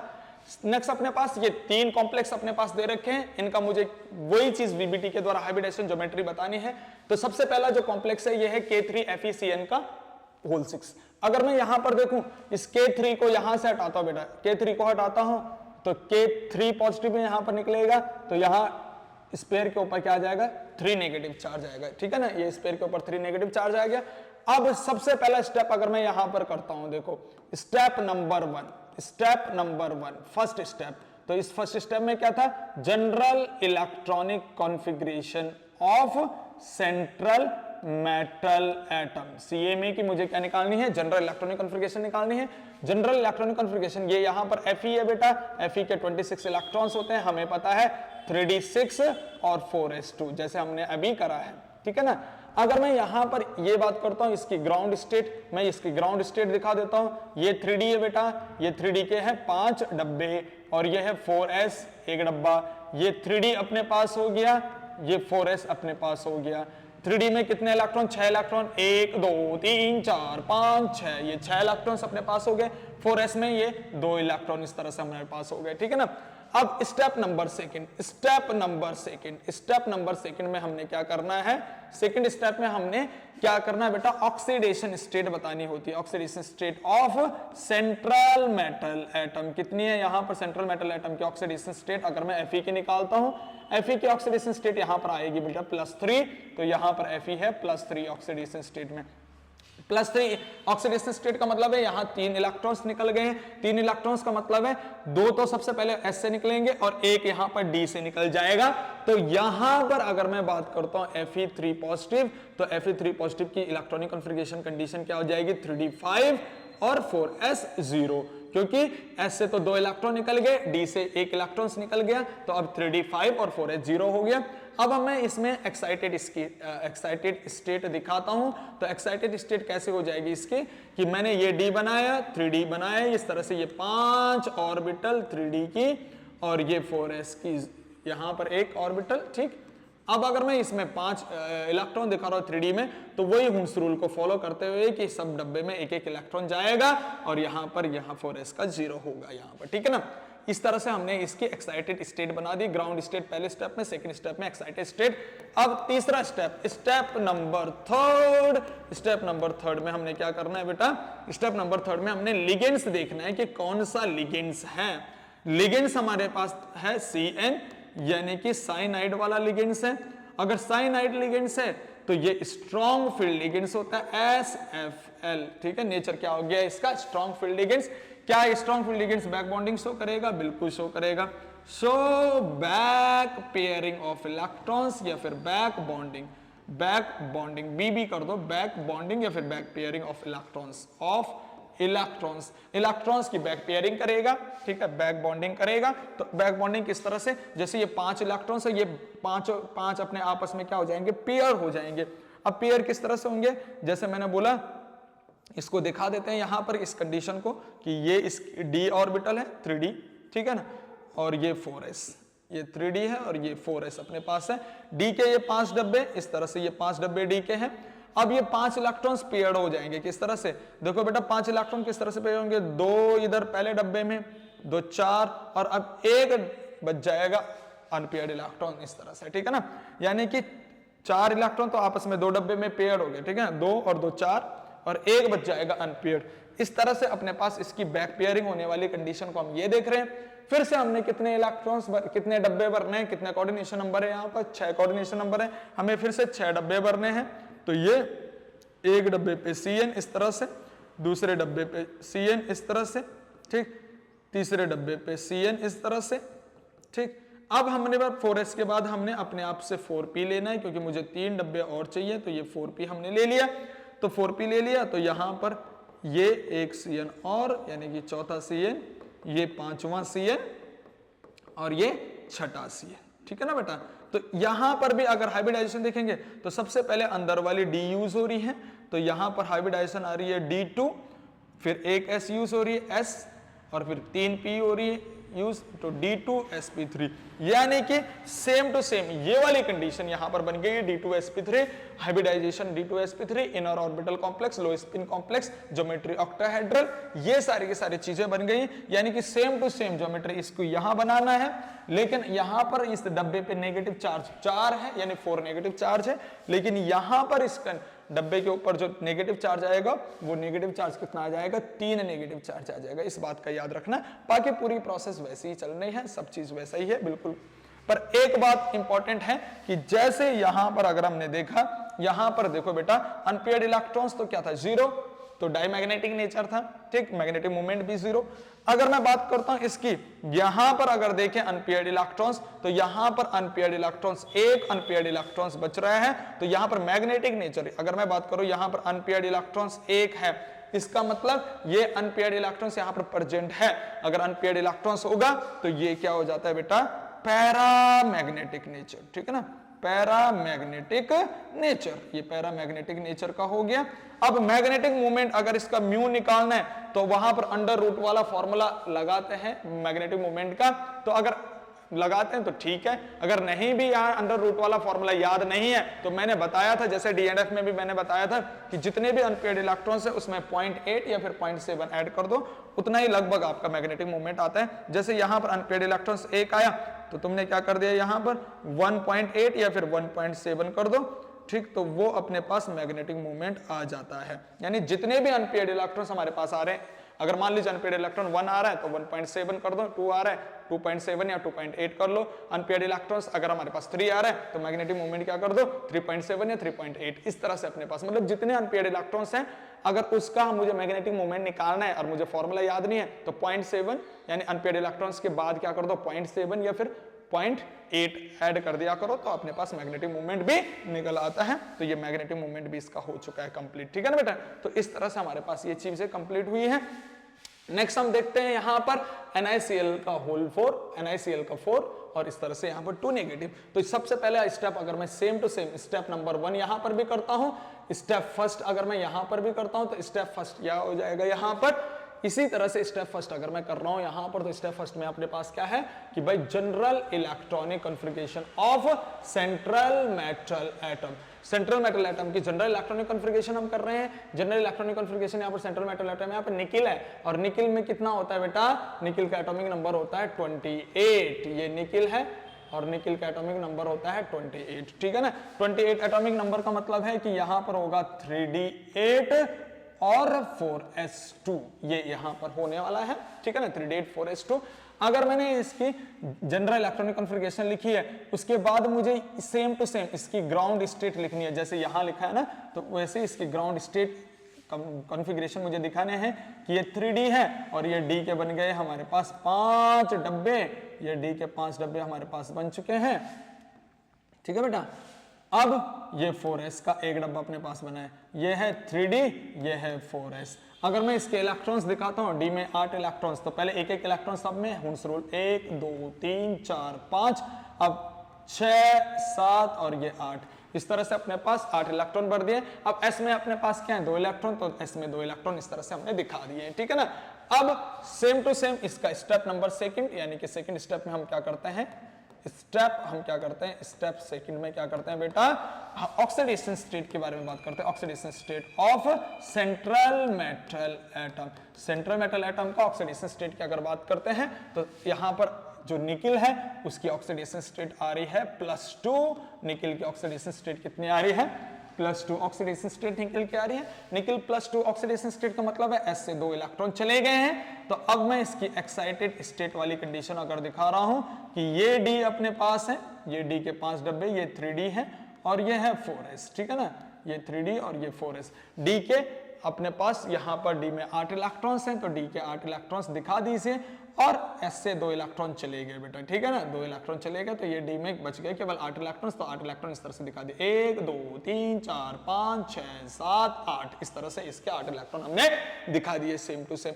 तो ये इसका दूसरा स्टेप भी हमारे पास कंप्लीट हो गया, ठीक। अब अगर मैं स्टेप नंबर 3 पे चलता हूं, अगर मैं स्टेप 3 पे चलता हूं, तो स्टेप 3 में हमें क्या करना पड़ेगा बेटा, स्टेप 3 जैसे हमने यहां पर बोला लिगेंड्स का नेचर देख लीजिएगा। तो लिगेंड्स अपने पास अगर देखे हमने, तो लिगेंड्स क्या है बेटा, यहां पर क्लोरीन है, और क्लोरीन क्या स्ट्रॉन्ग फील्ड होता है, नहीं नहीं नहीं, स्ट्रॉन्ग फील्ड केवल हमारे पास जो मैंने लिखे थे अभी उन्हीं को याद रखना है, बाकी उनके अलावा सारे के सारे वीक फील्ड है। इसका मतलब क्लोरीन अपने पास क्या है बेटा, वीक फील्ड लिगेंड्स है। क्लोरीन क्या है अपने पास, वीक फील्ड लिगेंड्स। क्या weak field ligands back bonding show करते हैं, नहीं, केवल strong field ligands back bonding show करते हैं, इस बात को याद रखना। वीक फील्ड लिगेंड्स जो है नॉट शो बैक बॉन्डिंग, यहां पर लिख देंगे not show back bonding, BB, back bonding या फिर back pairing of electrons, not show back bonding या बैक पेयरिंग ऑफ इलेक्ट्रॉन्स। ये इलेक्ट्रॉन्स का बैक बॉन्डिंग नहीं शो करेंगे, बैक पेयरिंग इलेक्ट्रॉन्स का नहीं शो करेंगे। अगर नहीं शो कर रहे हैं तो ये ऐसे के ऐसे यहां पर लिखे जाएंगे, यानी कि ये बिल्कुल ऐसे का ऐसे यहां पर उतरेगा बेटा। ये D अपने पास 5 डब्बे वाला D इस तरह से, ठीक है, 3D, ये 4s यहां पर इस तरह से, ठीक। अगर मैं बात करूं ये D के 5 के 5 यहां पर 5 डब्बे हमने लिख दिए। अब 8 के 8 इलेक्ट्रॉन इसके अंदर भरने, 1 2 3 4 5, ठीक, 6 7 8, ये 8 इलेक्ट्रॉन्स भर दिए, इस तरह से अपने पास हो गया, ठीक है बेटा। यानी बैक बॉन्डिंग नहीं हुई है, तो यही चीज यहां पर इस तरह से हो गई। नेक्स्ट अगर मैं बात करता हूं, अब मैंने यहां पर क्या देखना है, जैसे यहां पर कोऑर्डिनेशन नंबर देखा था, अब हमें डब्बे भरने हैं, तो डब्बे भरने के लिए हमें कोऑर्डिनेशन नंबर देखना पड़ेगा। कोऑर्डिनेशन नंबर यहां पर क्या है, यहां पर क्लोरीन अपने पास लिगेंड्स है, तो क्लोरीन भी मोनोडेंटल लिगेंड्स होता है, एक मोनोडेंटल लिगेंड्स एक बॉन्ड बनाएगा, तो क्लोरीन यहां पर 4 है, 4 बॉन्ड कोऑर्डिनेशन बॉन्ड बना रहा है, तो इसका मतलब इसका कोऑर्डिनेशन नंबर क्या है, 4। अब कोऑर्डिनेशन नंबर 4 है, तो कोऑर्डिनेशन नंबर 4 का मतलब है यहां पर 4 डब्बे हमने भरने हैं। तो ये देखो अंदर वाले डब्बे में नहीं भरा जाएगा क्योंकि यहाँ इलेक्ट्रॉन्स है, तो सबसे पहला डब्बा यहाँ ये S का भर गया, एक डब्बा S का भर गया, यानी एक क्लोरीन मान लीजिए यहाँ पर आ गया, ठीक। अब मुझे बाकी 3 डब्बे और चाहिए, तो 4s के बाद क्या आता है अपने पास, 4p आता है, तो वो 4p लिख दीजिए। इस तरह से हमने क्या लिख दिया बेटा, यहाँ पर ये 4p इस तरह से लिख दिया। अब इस 4p के भी मुझे क्या करने हैं, 3 डब्बे भरने हैं, 3 क्लोरीन यहाँ पर लाने हैं, ये दूसरा क्लोरीन आ गया, ये तीसरा क्लोरीन आ गया, ये चौथा क्लोरीन आ गया, ठीक है। तो चारों के चारों क्लोरीन हमने भर दिए यहाँ पर, ठीक है। जितना कोऑर्डिनेशन बॉन्ड था, जितना कोऑर्डिनेशन नंबर था, उससे हमने यहाँ पर फिल कर दिया। ऑर्बिटल डब्बे हमने फिल कर दिए हैं। अब देखो यहां पर हाइब्रिडाइजेशन की अगर बात करता हूं मैं, तो हाइब्रिडाइजेशन क्या आ जाएगी बेटा, यहां पर एक तो s की है, तो सबसे पहले s भरी जा रही है, एक s, उसके बाद क्या है p की भरी जा रही है 3 ऑर्बिटल, तो ये p3, तो क्या हो गया sp3, ठीक है ना, क्या हो गया sp3। हाइब्रिडाइजेशन क्या हो गया sp3 हाइब्रिडाइजेशन। जब sp3 हाइब्रिडाइजेशन होता है तो ज्योमेट्री का नाम होता है बेटा टेट्राहेड्रल। क्या होता है, टेट्राहेड्रल ज्योमेट्री होती है। जैसे ही ज्योमेट्री तुम्हारे पास ज्योमेट्री का नाम आता है, वैसे तुमने ज्योमेट्री का स्ट्रक्चर बना देना है। जैसे स्ट्रक्चर बनाओगे तो पहले कॉम्प्लेक्स बना देना, कॉम्प्लेक्स के ऊपर जो स्फीयर है उस पर नेगेटिव चार्ज है या फिर पॉजिटिव चार्ज, कोई भी चार्ज होगा हमने स्फीयर के ऊपर दिखा देना है। अब उसके अंदर सेंट्रल मेटल एटम अपने पास क्या है, निकिल है, और निकिल पे हमारे पास टेट्राहेड्रल स्ट्रक्चर उसका बन रहा है क्लोरीन लिगेंड के साथ। तो टेट्राहेड्रल स्ट्रक्चर अपने पास हमें आता है बनाना, हमने देखा भी है इसको कैसे बनाते हैं, इस तरह से, है ना। तो ये बन गया टेट्राहेड्रल स्ट्रक्चर। यहां पर लगा दिया हमने क्लोरीन क्लोरीन क्लोरीन क्लोरीन, तो इस तरह से क्लोरीन लग चुके हैं, ठीक। और ये इसका ये टेट्राहेड्रल स्ट्रक्चर यहां पर बन चुका है, ये लग चुके हैं यहां पर, और ये और ये यहां पर बन गया अपने पास टेट्राहेड्रल स्ट्रक्चर बन चुका है बेटा, किसका, NaClO4 का। इस तरह से टेट्राहेड्रल स्ट्रक्चर बन चुका है। अब देखना है, ये हमने ज्योमेट्री हाइब्रिडाइजेशन स्ट्रक्चर तो बना दिया। अब अगर मैं देखूं यहां पर अनपेयर्ड इलेक्ट्रॉन्स कितने बच रहे हैं बेटा, यहां पर अनपेयर्ड इलेक्ट्रॉन्स की वैल्यू है 2, अनपेयर्ड इलेक्ट्रॉन्स की वैल्यू 2 है, तो इसका मतलब यहां पर अनपेयर्ड इलेक्ट्रॉन्स है, तो इसका नेचर क्या हो जाएगा, पैरामैग्नेटिक नेचर। क्या हो जाएगा, पैरामैग्नेटिक नेचर, पैरामैग्नेटिक नेचर का हो जाएगा। अच्छा, ऐसे मैग्नेटिक मूवमेंट की मैं बात करता हूं, म्यू की बात करता हूं, मैग्नेटिक मूवमेंट, तो मैग्नेटिक मूवमेंट क्या हो जाएगा, अनपेयर्ड इलेक्ट्रॉन 2 है, तो अपने पास क्या हो जाएगा 2.7 या फिर 2.8 यहां पर कर दीजिए, BM बोर मैग्नेट्रॉन इसकी यूनिट होती है मैग्नेटिक मूवमेंट की। तो अपने पास क्या बन गया 2.7 बोर मैग्नेट्रॉन, इसका मैग्नेटिक मूवमेंट भी आ चुका है।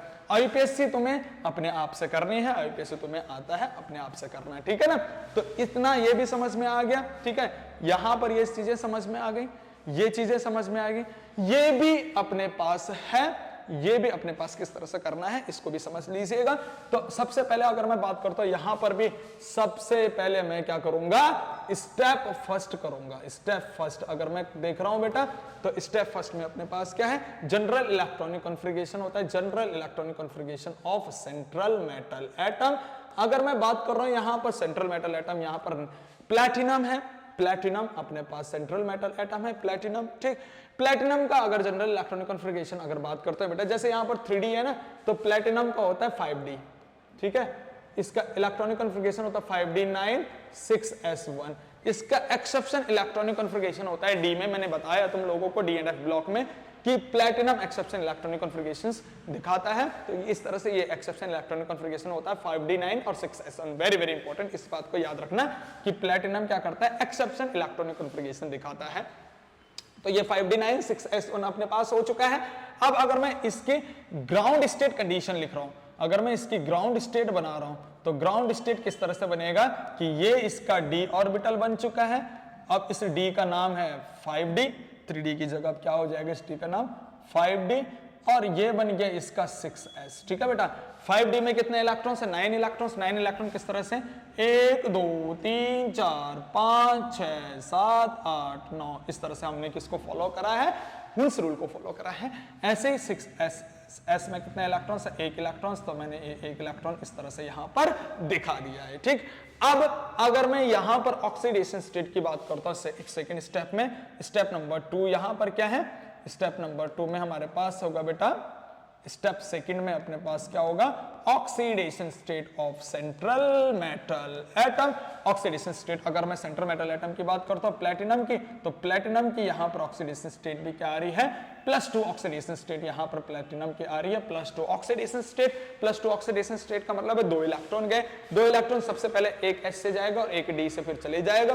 तो अपने पास क्या है, 2 इलेक्ट्रॉन तो चले गए। 2 इलेक्ट्रॉन किस तरह से, अगर मैं यहां पर प्लैटिनम +2 ऑक्सीडेशन स्टेट दिखा रहा हूं, 2 इलेक्ट्रॉन चले गए, तो सबसे पहले एक इलेक्ट्रॉन जाएगा यहां पर, एक इलेक्ट्रॉन जाएगा कहां से, एक इलेक्ट्रॉन जाएगा बेटा S से और एक जाएगा D से। तो D क्या रह गया, डी क्या रह गए 5d 8 रह गए, डी पे 1 इलेक्ट्रॉन्स रह गए 8 इलेक्ट्रॉन्स, और ये 6s हो गए 0। तो ये इसकी एक्साइटेड कंडीशन हमारे पास बन चुकी है। ये मैं एक्साइटेड कंडीशन इसको बना के दिखा देता हूं कि ये 5d अपने पास है, ये 5d अपने पास है इस तरह से, ठीक, ये 5d और ये अपने पास 6s, ठीक है बेटा।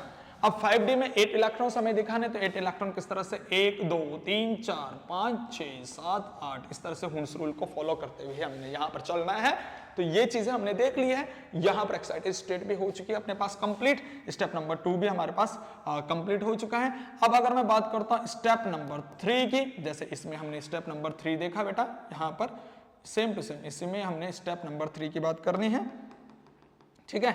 अगर मैं यहाँ पर स्टेप नंबर 3 देख रहा हूँ, स्टेप नंबर 3, अगर थर्ड स्टेप की बात करते हैं तो थर्ड स्टेप में क्या है, लिगेंड्स का हमने नेचर देखना है। लिगेंड्स, अच्छा लिगेंड्स अगर यहां पर देखें तो लिगेंड्स क्या है, CN है यानी साइनाइड है, स्ट्रॉन्ग फील्ड लिगेंड्स है, ठीक, स्ट्रॉन्ग फील्ड लिगेंड्स, ठीक है। क्या है अपने पास, स्ट्रॉन्ग फील्ड लिगेंड्स, SFL है। क्या SFL है, स्ट्रॉन्ग फील्ड लिगेंड्स है, तो स्ट्रॉन्ग फील्ड लिगेंड्स क्या करेगा, शो बैक बॉन्डिंग यानी BB ऑफ इलेक्ट्रॉन्स, ये इलेक्ट्रॉन्स की बैक पेयरिंग हमारे पास करवाएगा। इलेक्ट्रॉन्स की बैक पेयरिंग किस तरह से करवाएगा, यानी पेयरिंग करवा दिया इनका।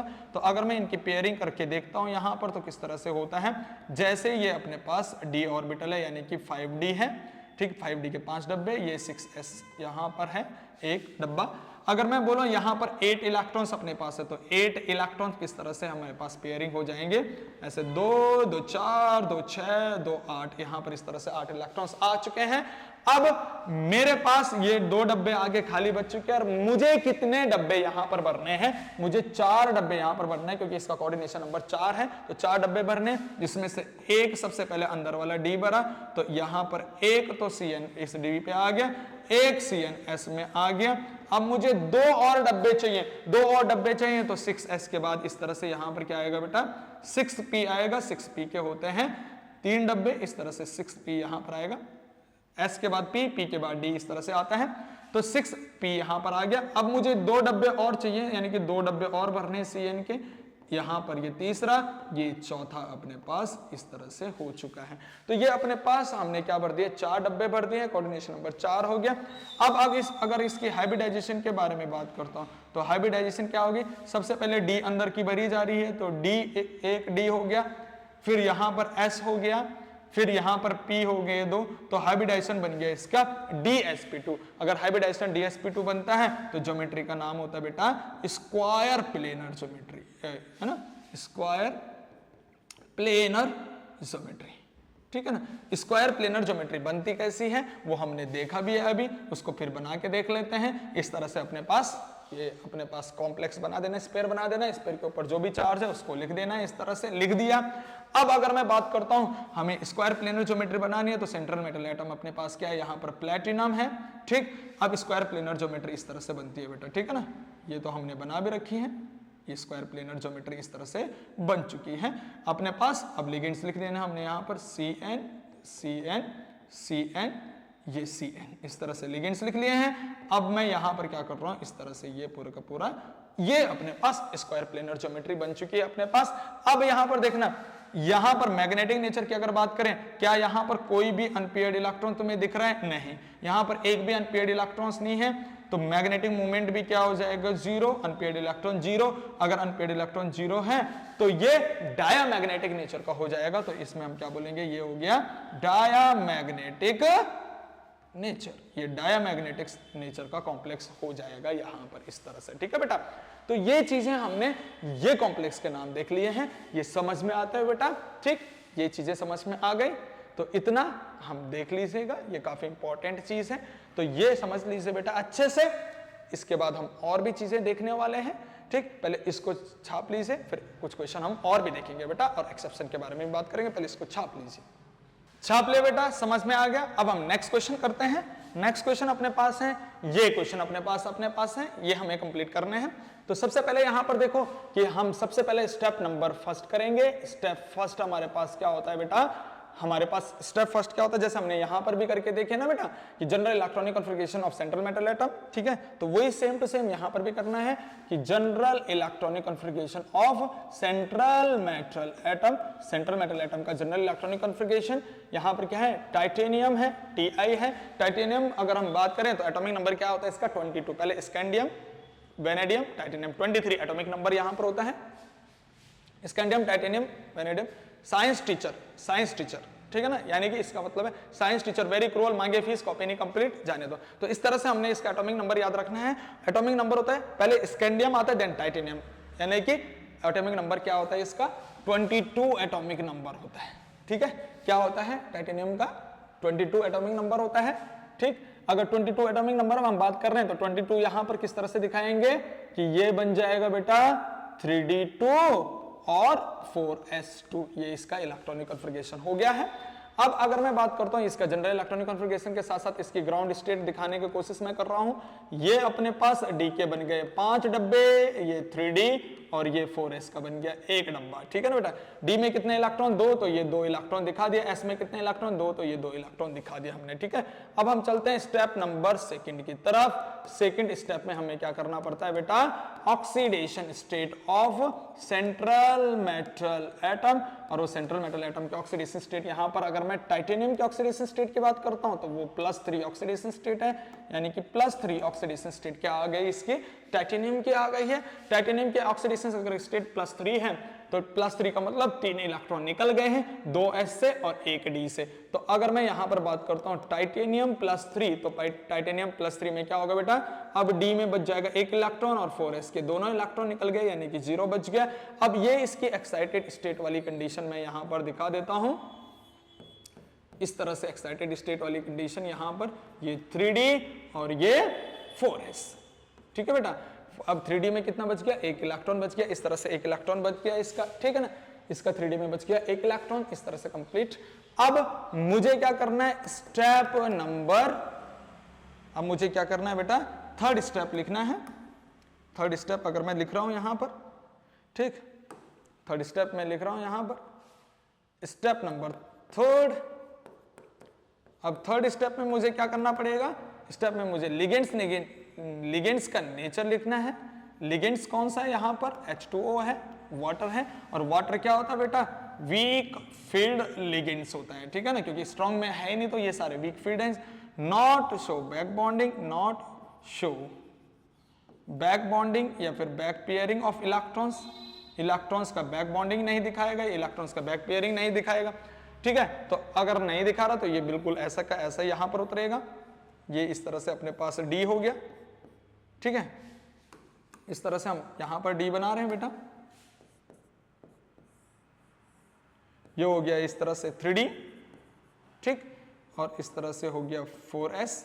अब मुझे कितने डब्बे भरने, यहां पर कोऑर्डिनेशन नंबर 6 है तो डब्बे भर दो, 6 डब्बे अगर भरे हैं तो देखो बेटा पहले यहां पर इसको ऐसे उतार दो ये चीज, ठीक है। अब 6 डब्बे भरने, 6 डब्बे अगर भरने तो एक बात ध्यान रखना बेटा, अगर तुम यहां अंदर से भरोगे ना, यहां अंदर से, यानी कि D के ये 4 डब्बे भर दोगे तो अंदर हो जाएगा D4, और D4 अपने पास कोई हाइब्रिडाइजेशन नहीं है, हमारे पास D2sp3 तो है। कोऑर्डिनेशन नंबर 6 में हमारे पास 2 ही हाइब्रिडाइजेशन है, इस बात को याद रख लेना कि कोऑर्डिनेशन नंबर 6 में हमारे पास 2 हाइब्रिडाइजेशन है, या तो sp3d2 यानी बाहर वाली D2 भरी जा रही है या फिर अंदर वाली D2 भरी जा रही है, ठीक है ना। तो एक बात ध्यान सुनना बहुत इंपॉर्टेंट है यहां पर कि क्या ये चीज अपने पास, ये अगर मैं देखूं यहां पर, अगर ये अपने पास बैक बॉन्डिंग नहीं शो कर रहा है, नहीं चीजें यहां पर बैक बॉन्डिंग वाली हो रही हैं, तो इस चीज को याद रखना कि ये अब कैसे होने वाला है। यहां पर इसको देखिएगा, इसको कैसे देखना, बैक बॉन्डिंग नहीं शो कर रहा है यहां पर, बैक बॉन्डिंग शो भी क्या करेगा, इस चीज को देखना। जैसे ये चीजें यहां पर बैक बॉन्डिंग शो कर रही थी ना, ये बैक बॉन्डिंग शो कर रहा था, लेकिन वाटर अपने पास क्या weak field ligand, so back bonding show नहीं करेगा। तो इस चीज को अगर मैं देखूं तो कैसे देखना है इस चीज को, ये अगर मैं देखूं तो मुझे D भरने, देखो मैं बोल रहा हूं ये 4 D अंदर नहीं भरी जाएंगी, मैंने यहां पर बोला 2 ही D भरी जाएंगी, क्योंकि ये तो D2sp3 होता है या फिर sp3d2 हो गया। अगर मैं 4 D भरी तो D4 हो जाएगा, ये कोई इलेक्ट्रॉनिक कॉन्फ़िगरेशन नहीं होता, इसका मतलब तुम्हें केवल 2 ही D यहां पर भरनी है। एक D ये भर दिया, ठीक है, यहां पर आ गया एक H2O, दूसरा D यहां पर भर दिया, यहां पर भी आ गया H2O, ठीक है ना। अब तीसरा ये S यहां पर भर दिया, यहां पर आ गया H2O, तो ये 3 बॉन्ड तो अपने बन गए। अब मुझे 3 और की जरूरत है, तो 4s के बाद क्या आएगा बेटा, ऐसे ही अपने पास 4p आने वाला है, ठीक है। 4s के बाद क्या आएगा 4p, 4p में अपने पास क्या होगा, एक मैं चौथा यहां भर देता हूं H2O, ठीक, पांचवा H2O इधर भर देते हैं, छठा H2O इधर भर देते हैं, ठीक है बेटा। तो इस तरह से अपने पास अगर मैं हाइब्रिडाइजेशन की बात करूं तो 2 तो अंदर D भरी गई है, 1 S और 3 P, तो यहां पर अगर हाइब्रिडाइजेशन की बात करते हैं HD, तो क्या हो गया D2sp3, D2sp3 हाइब्रिडाइजेशन, यानी अंदर वाली D भर रही है तो ये इनर ऑर्बिटल कॉम्प्लेक्स या फिर लो स्पिन कॉम्प्लेक्स और ऑक्टाहेड्रल ज्योमेट्री बनेगी। और ऑक्टाहेड्रल ज्योमेट्री जब तुम बनाओगे ऐसे ब्रैकेट के अंदर ऑक्टाहेड्रल ज्योमेट्री जब बनाओगे तो उस पर 3 पॉजिटिव चार्ज बनेगा, जैसे यहाँ पर कॉम्प्लेक्स बनाओगे ना तो ये इस तरह से +3 चार्ज और फिर ऑक्टाहेड्रल ज्योमेट्री इसके अंदर बना देनी है, ठीक है। अब इसमें देखना और अनपेयर्ड इलेक्ट्रॉन्स क्या है यहाँ पर एक, तो इसका मतलब ये पैरामैग्नेटिक है, पैरामैग्नेटिक है, और मैग्नेटिक मूवमेंट क्या आ जाएगा बेटा इसका 1.7 या फिर 1.8, इस तरह से मैग्नेटिक मूवमेंट भी लिख लेंगे, ठीक है। ऐसे अगर मैं बात कर रहा हूं यहां पर इसकी आगे, ठीक, ऐसे इस कॉम्प्लेक्स के बारे में बात करते हैं तो इसमें भी सबसे पहले स्टेप नंबर फर्स्ट अगर देखें, स्टेप फर्स्ट अगर देखें तो फर्स्ट स्टेप में क्या होने वाला है, यहां पर general electronic configuration of central metal atom. General electronic configuration अगर मैं सेंट्रल मेटल एटम की देख रहा हूं तो जनरल इलेक्ट्रॉनिक कॉन्फ़िगरेशन किस तरह से सेंट्रल मेटल एटम की होने वाली है, यहां पर ये देख लीजिएगा। ये अपने पास कोबाल्ट है और कोबाल्ट की अगर मैं बात करता हूं एटॉमिक नंबर की तो कोबाल्ट का एटॉमिक नंबर होता है 27, ठीक है ना। साइंस टीचर वेरी क्रूअल, मांगे फीस कॉपी पे आता है 27 पे, तो इसका इलेक्ट्रॉनिक कॉन्फ़िगरेशन होता है 27 बोले तो ये हो गया 3d7 और 4s2, ये इसका अपने पास जनरल इलेक्ट्रॉनिक कॉन्फ़िगरेशन हो गया। जनरल इलेक्ट्रॉनिक कॉन्फ़िगरेशन के साथ इसके मैं ग्राउंड स्टेट इलेक्ट्रॉनिक दिखा देता हूं, ग्राउंड स्टेट फिल करके दिखा देता हूं। ये D के 5 डब्बे, ये हो गए 3D, और ये 4s के 2 डब्बे, ठीक है ना, ये 4s, तो 3D और 4s। अब D में हमने 7 इलेक्ट्रॉन्स भरने हैं। 7 इलेक्ट्रॉन किस तरह से, 1 2 3 4 5 6 और ये 7 भर दिए हैं, और S में हमने 2 इलेक्ट्रॉन्स भरने हैं, ये 2 इलेक्ट्रॉन्स इस तरह से भर दिए हैं। अब नेक्स्ट मैं बात करता हूं step number second. Step second की अगर बात करें तो सेकंड स्टेप में क्या होगा बेटा, यहां पर oxidation state of central metal atom. Oxidation state central metal atom की अगर देखें तो सेंट्रल मेटल एटम की यहां पर कोबाल्ट की ऑक्सीडेशन स्टेट +3 आ रही है बेटा, तो +3 ऑक्सीडेशन स्टेट बोले तो कोबाल्ट +3 का मतलब है कि कोबाल्ट 3 पॉजिटिव होने का मतलब है कि कोबाल्ट से 3 इलेक्ट्रॉन चले गए, 2 तो S से गए, 2 S से और 1 D से, तो यहां पर क्या बच जाएगा 3d6 और 4s हो जाएगा कितना बेटा 0, ठीक। अगर मैं यहां पर अब देख रहा हूं इसका एक्साइटेड स्टेट वाली कंडीशन को मैं बना रहा हूं, ES यानी कि एक्साइटेड स्टेट कंडीशन को यहां पर दिखा रहे हैं, तो ये इसके एक्साइटेड स्टेट यानी कि 3D के 5 डब्बे, ये 4s के 1 डब्बा, ठीक है। D में 6 इलेक्ट्रॉन किस तरह से 1 2 3 4 5 और ये 6, ये 6 इलेक्ट्रॉन हो गए हैं। 4s में 0 इलेक्ट्रॉन इस तरह से अपने पास हो चुका है, 3d6 4s 0 इस तरह से अपने पास। अब हम क्या बात कर रहे हैं बेटा, ये चीजें तो अपने पास हो चुकी हैं, ये एक्साइटेड स्टेट वाली कंडीशन तो हमने देख लिया। अब स्टेप नंबर 3 जो कि वेरी वेरी इंपॉर्टेंट है, स्टेप नंबर 3 में अगर हम देखें तो लिगेंड्स का नेचर देखते हैं, लिगेंड्स का नेचर हम देखते हैं, लिगेंड्स वेरी वेरी इंपॉर्टेंट। अब देखना बेटा यहां पर 2 प्रकार का लिगेंड्स है, यानी हेटेरोडेंटेट वाला कॉम्प्लेक्स है, तो NH3 तो स्ट्रॉन्ग फील्ड है, NH3 क्या होता है स्ट्रॉन्ग फील्ड, और क्लोरीन क्या होता है वीक फील्ड लिगेंड्स। पर एक बात याद रखना, प्रायोरिटी किसको देते हैं, स्ट्रॉन्ग फील्ड को। अगर एक भी स्ट्रॉन्ग फील्ड लिगेंड्स होता है तो प्रायोरिटी स्ट्रॉन्ग फील्ड लिगेंड्स को जाती है, यानी कि बैक बॉन्डिंग होगी। तो मैं यहां पर बात कर रहा हूं, यहां पर NH3 है, 4 NH3 है और 2 क्लोरीन है। मैं बोल रहा हूं यहां पर NH3 यानी स्ट्रॉन्ग फील्ड लिगेंड्स है और यहां पर क्लोरीन वीक फील्ड लिगेंड्स है। अगर किसी भी कॉम्प्लेक्स में एक भी स्ट्रॉन्ग फील्ड लिगेंड्स होता है तो प्रायोरिटी यहां पर, ये 3rd स्टेप में उसी को प्रायोरिटी देनी है, यानी कि यहां पर स्ट्रॉन्ग फील्ड लिगेंड्स है NH3 तो इसी को प्रायोरिटी दी NH3, ये स्ट्रॉन्ग फील्ड लिगेंड्स है तो इसी को प्रायोरिटी दी, क्लोरीन को यहां पर कोई प्रायोरिटी नहीं दी, वीक फील्ड लिगेंड्स को प्रायोरिटी नहीं देते, स्ट्रॉन्ग फील्ड लिगेंड्स को प्रायोरिटी देते हैं, ठीक है ना। तो स्ट्रॉन्ग फील्ड लिगेंड्स अपने पास NH3 है, तो ये NH3 अपने पास क्या स्ट्रॉन्ग फील्ड लिगेंड्स, तो ये क्या करेगा शो BB मतलब बैक पेयरिंग या फिर बैक बॉन्डिंग ऑफ इलेक्ट्रॉन्स, ठीक है ना, बैक बॉन्डिंग ऑफ इलेक्ट्रॉन्स करेगा। तो इसका अगर मैं बैक बॉन्डिंग करके दिखा देता हूं, यहां पर ये D है, ठीक है, ये 3D और ये 4s बेटा, ठीक है ना, इस तरह से, ठीक। D के यहां पर कितने इलेक्ट्रॉन, 6 इलेक्ट्रॉन्स है, तो 6 इलेक्ट्रॉन पेयरिंग होंगे, किस तरह से हो जाएंगे 2 2 4 और 2 6, ये हुन्स रूल का अपोजिशन कर देगा इस तरह से। अब हमारे पास ये D के 2 डब्बे खाली हो चुके हैं, S का 1 डब्बा, हमें कितने इलेक्ट्रॉन्स यहाँ पर, कितने ऑर्बिटल हमने यहाँ पर भरने, कितने डब्बे यहाँ पर भरने, वो कोऑर्डिनेशन नंबर पे डिपेंड करता है। कोऑर्डिनेशन नंबर क्या है 6 कोऑर्डिनेशन नंबर है, यानी कि 4 NH3 का और 2 क्लोरीन का, ठीक है। तो 6 कोऑर्डिनेशन नंबर है, तो 6 डब्बे भरने हैं।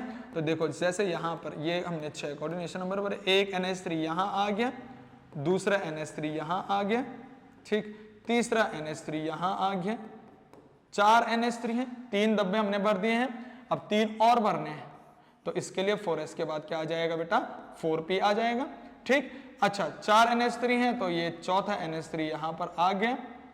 अब 2 क्लोरीन, यहां पर ये इधर क्लोरीन आ गया, यहां पर भी ये क्लोरीन आ गया।